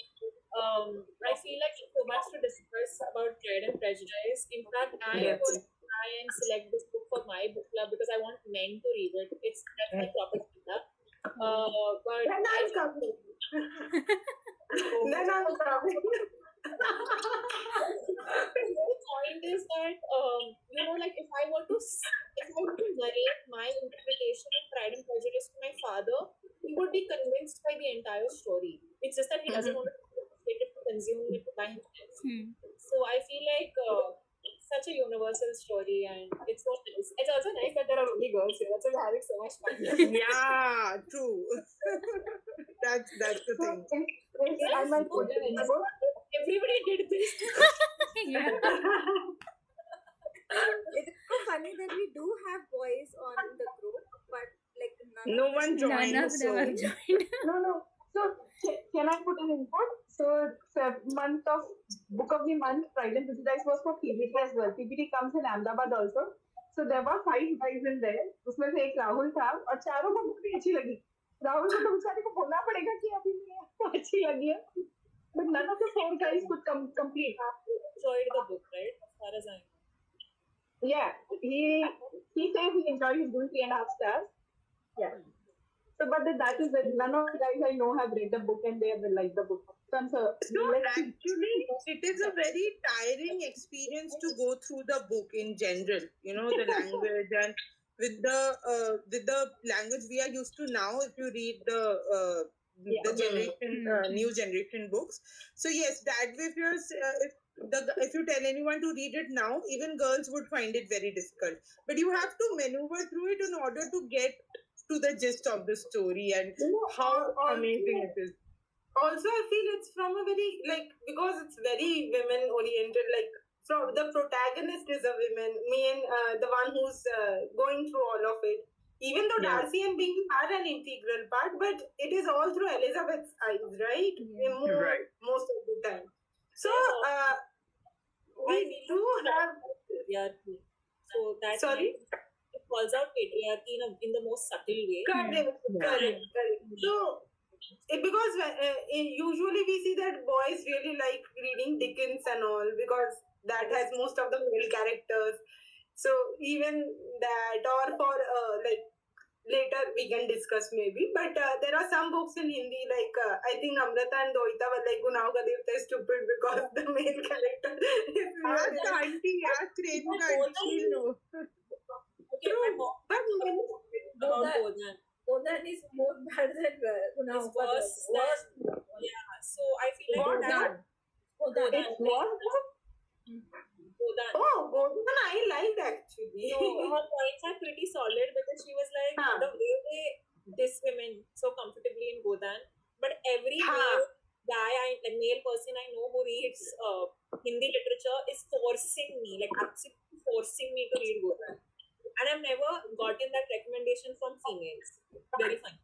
I've only also I would say only look at it from that societal point of view, because the current society which we live in and what Munshi Premchand used to live in was very different. Still now, my point is he's not telling about the only society. He's telling how to be a woman. How to be a woman. So I think I have a nuance to this, which is not about the generation they are. Who is telling the story? When Jane is men, she's not being horrible about them. Like she's not being like horrible in her language about Darcy or about Bingley or whatever. But the same thing when a man has to diss a woman in the same generation. No, but Namrata, I'm not in favor of Munshi Premchand's writing in that way. But if you see, Jane Austen used to move in the upper class of the society. Okay, so her social standing was quite high than that of Premchand. So he has seen society from that point of view, and that's why he wrote what he saw during those times. He writes about even the rich people, I don't. I've always felt like amongst older authors. Again, I'll make exceptions. John Steinbeck is not disrespectful to women. No, sir. Munshi Premchand was a communist, so that's why his writings reflect that. My whole point of discussion here was not about Godan or PNP. The thing is that the gender plays a major gone to Munshi. No, my whole point was that how gender plays a major role, like how you would like to read a book. So we as girls, we don't really like where the boys have an upper hand and they are constantly because we read Russian literature. Momita, I would. Men are not comfortable reading the female experience as much, or they're not used to it maybe. Yeah. So I agree with this point. With this point because guys would be like, I don't find any guy coming and recommending me to read Pride and Prejudice. It's all the girls that are recommending me. Exactly. That's a very good point. Very good point, because yesterday I was talking to a friend of mine and we were just talking about these kind of things where men don't improve and all of that, and he said to me that people improve if a guy tells them to improve. They won't improve if a girl tells them to improve, and it's the same. So, but we girls before we read Oliver Twist, because that's how. Because I think, that's how we have been brought up, or maybe our that is social process works like that, guys. I mean, see, your president, your prime minister, your education, everybody's male. So we have listened to men as a. It will take time to change. Definitely a lot of time to change. So. A guy should have an elder sister. And I feel if a guy even likes it, they'll be shunned by the rest of his peer pressure. Mein aake ki, no, I don't like a book. Because nobody else would have finished the book, I'm sure. I know a guy who have loved it so much. Like I have a friend who's 43 years old and you found a gem. You found a gem as a friend. 1 second, let me tell you his age. He's 43. He has 2 children. He read it first time, I think, early last year. And he was so mesmerized by the novel. Because I had forced him to read it, he sent me such a huge paragraph saying that this is the most well-written book that he's seen. Like, keep the subject aside. First, let's talk about the language. And he's like, every sentence is a song lyric in many ways. But the story is just so deep, he said. And he was like, I can imagine my daughter facing the same issues 15 years from now. Because that's when she'll be in the marriage market. And I think there are men who maybe are intelligent enough to absorb these things, but there are very few. Only when they become fathers of daughters. Then Maybe. Yeah. Or maybe not. or maybe not.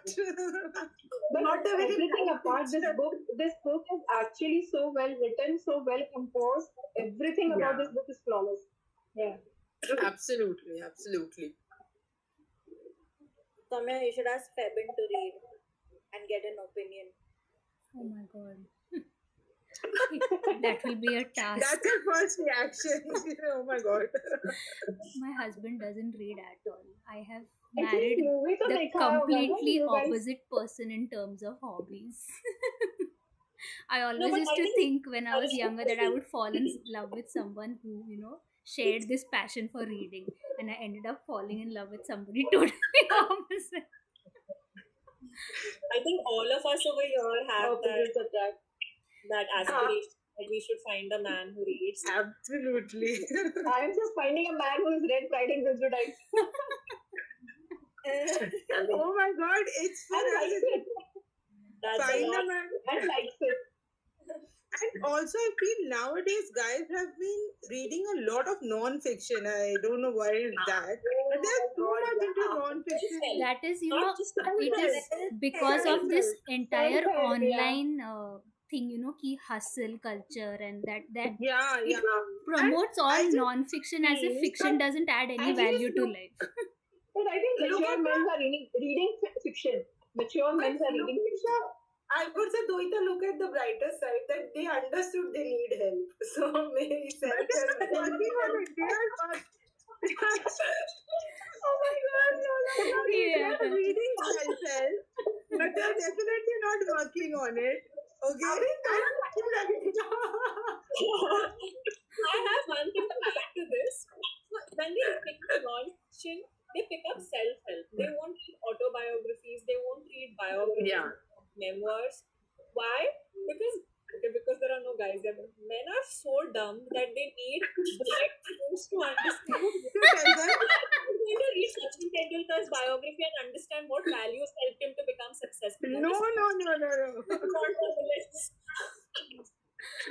you have to read Atomic Habits. You have to read Robin Sharma to understand what values will help you get success.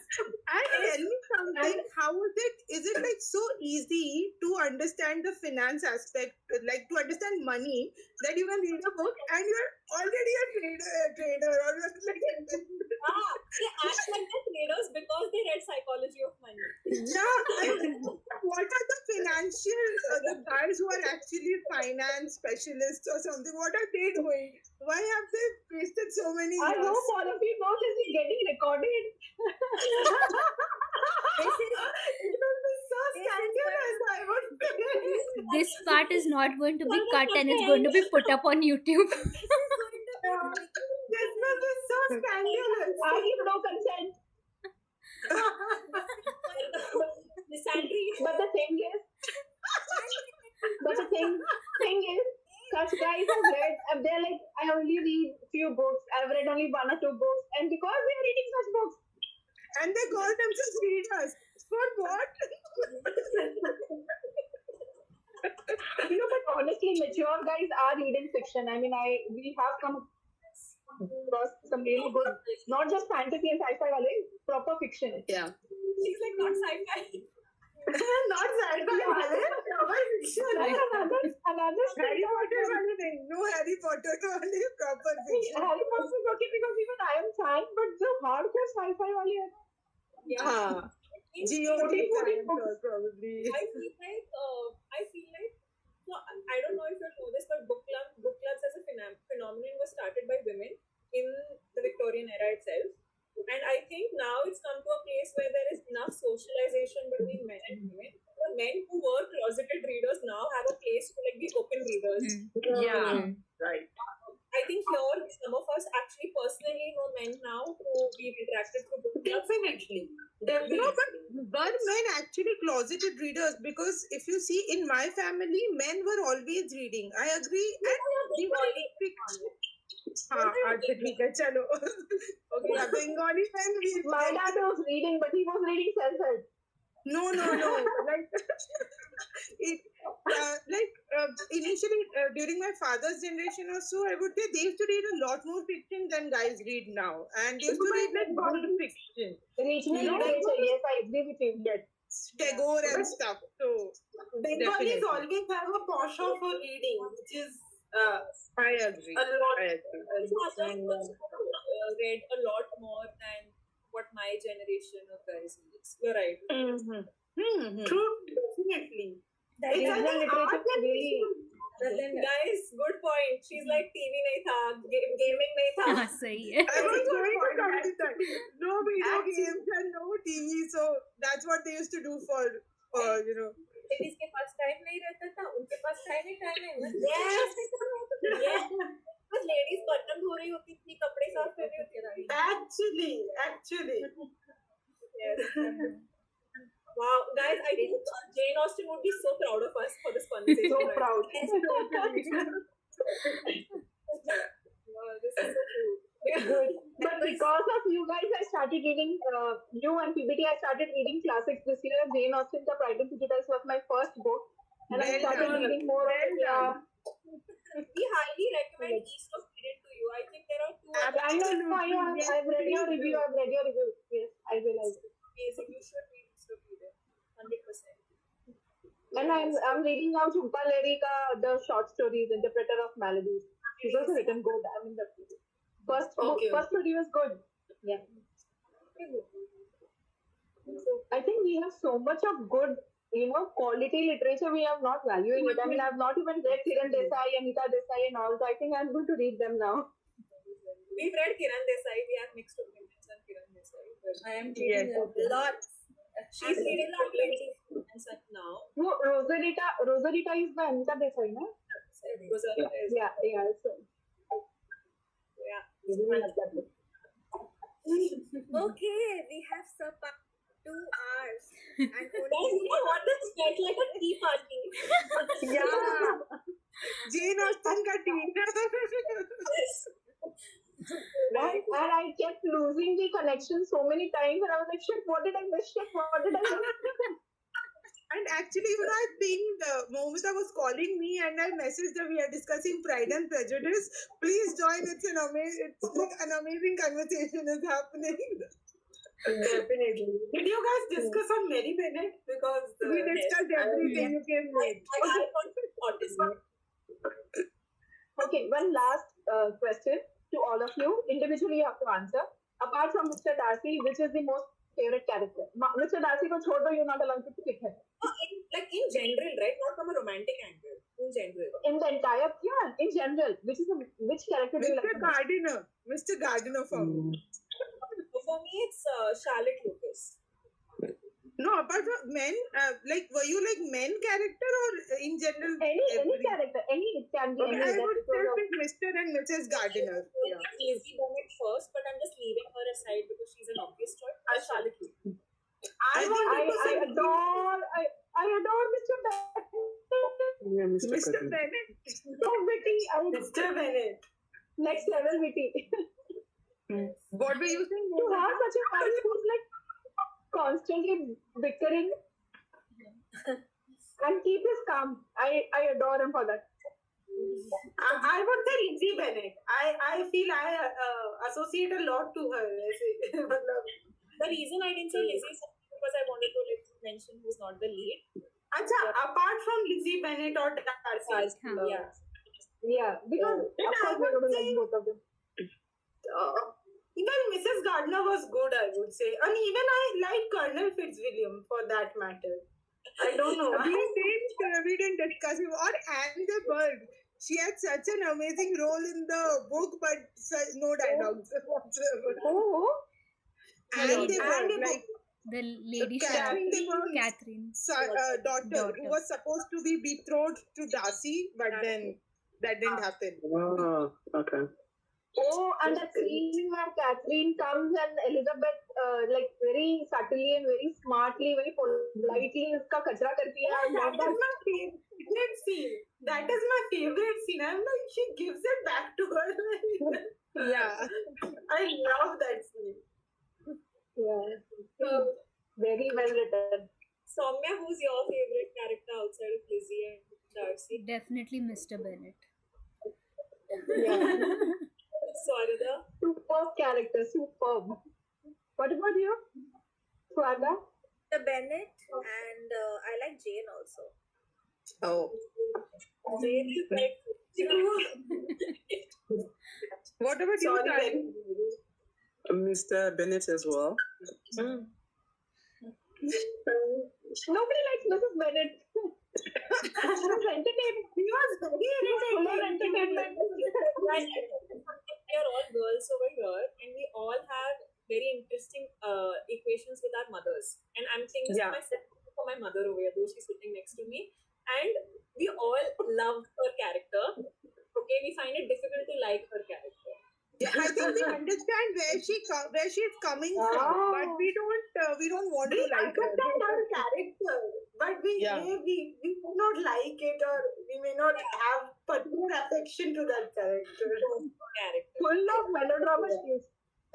Yeah, I think I would go to her if I'm getting bored and I would want some gossip. I would like, come on. I would visit her. That one scene now where she's like cursing Darcy and A and Bo, and then Elizabeth says that he's asked her, I'm going to get married and all that. That all a scene, and suddenly उसका Change हो जाता है. Oh my god! No, I think even that scene where first, like when they meet Bingley and Darcy at the ball, and she's like, "Oh, he's very handsome, Bingley, because he earns 5,000 something pounds a year or something." And then she says, "Mr.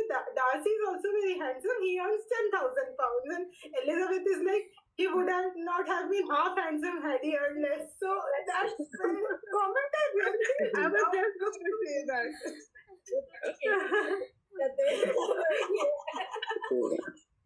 लेकिन बहुत mean है वो Charlotte के बारे में कैसे बोले? Yeah, she talks quite ill of Charlotte. Yeah. She's a plain girl. She refers to her as the plain girl. That's very.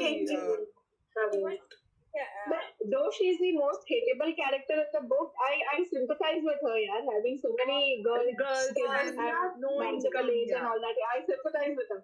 In that Victorian society, you had to have girls married. So I understand her character, maybe not affectionate to her character. Basically, I'm telling you, these are thoughts that people do have where they're not talking about something like maybe like where they think Charlotte is plain. It's just like it's a fact. Mrs. Bennet is the kind of person who doesn't keep anything in her head at all. Yeah, she has no filter whatsoever. No filters. That is the social behavior. Many things have many people has many things.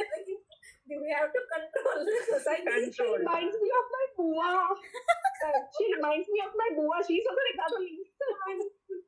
I think, and then that's why Darcy dismisses Mrs. Bennet because she's so on the face and she doesn't have any filter. And then Elizabeth points it out that your aunt is exactly the same. Even she has no filter. Yeah. Even she says whatever she wants to say. So how are we different? I really feel like this discussion should have been in person. Like we'd have gone. With tea, biscuits. I know. From Ahmedabad to Mumbai. English I've high traveled from tea. Ahmedabad to Mumbai 5.5 hour journey, and I'm still not tired because of the discussion. I have no idea what to miss it. a very invigorating discussion, if I might say so myself. Yeah. It is. I think Let's read more of such books and let's discuss. Yeah. we would not Sure. need to discuss it like as in a particular time frame. I think we'd have to have a reading retreat and then lock Yes. ourselves Yes. and then just go on and on and on. Absolutely. Soumya, when are you coming next? We plan accordingly. Oh my god, I'm stuck here. I can't come. Oh, same. My brother was But the same. definitely, when I come to India, we will have something like that so that we can all meet. Yes. And by then, hopefully, Swarda and I will read more of Jane Austen's work And and we next can month discuss is all of them And together. Tari also has to come fly to India. Yes. But I'll have to do a very good budget for that. but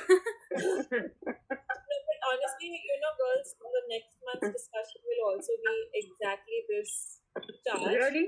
I haven't read the book, Yeah, so even I okay, I haven't. This should is the read. book. Come to that because now I think it's good night time for me. Yeah. And I'm so thankful for Soumya to find this platform because it lets us go on. And unlike Meet, we have to like get off after 45 minutes. So the next book is this one, the Book of Everlasting by Achal Madhura. And Namrata herself has told me how beautiful this book is. Plus, there is another book club in Mumbai that read it, and all of MLC. them. No. Yeah. TRF, yeah. Shubham's book club. TRF, yeah. Correct. He also said. But MLC का भी next month का यही है. Oh, The month after that, after Pachinko wala. Oh, nice. But yeah, so we are reading this. It's a little fat, so maybe start reading. So right, like tomorrow itself. Maybe it's the You first. can complete it in. The thing is, it's the kind of book that once you start reading, you just don't You will leave go it. on. Okay. Yeah. Okay. Pretty sure. Guys, I have a pitch. If Pretty were a book, it would be the Book of Everlasting. Oh. Huh? Okay. Pretty. Can you repeat? Pretty. If Pretty were a book, it would be the Book of Everlasting. Oh. It's beautiful. It's so well written. Such a beautiful book. Even a person not artistic like me also like art. Yes. Oh. Yes. Interesting. Because the cover also says it all. I mean, it's beautiful. Yeah. I love the book so much that I got my hair cut like the author. Oh. And she's also a very smart lady. Yeah? We saw her interview. She's a smart lady. It's very intelligent, and I also there are a lot of arts that are discussed in the book. I restarted calligraphy because of the novel, so it's a very beautiful book. We love it, all of you. Lovely. So we will see you. 1 second. Let's decide the date right now.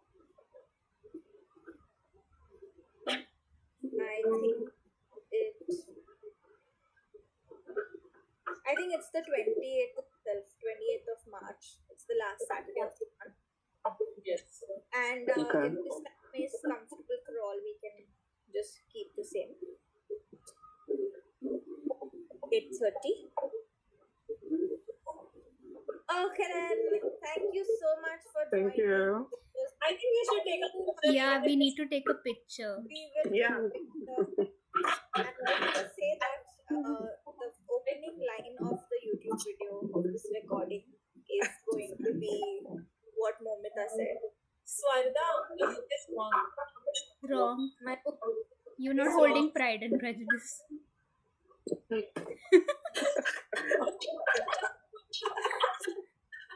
I told you it's my night sleeping time. Yes, My yes. brain is not working anymore.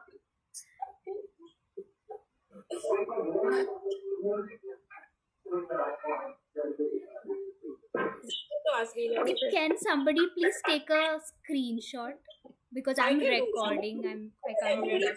pause on taking her screenshot. Okay, start. One more, 1 second. Keep smiling. Guys, please keep smiling. Yeah. Okay, done. Because I'm like dragging it with one hand. So. I'll post it on WhatsApp. Thank you, everyone. Alright. Bye. Thank you.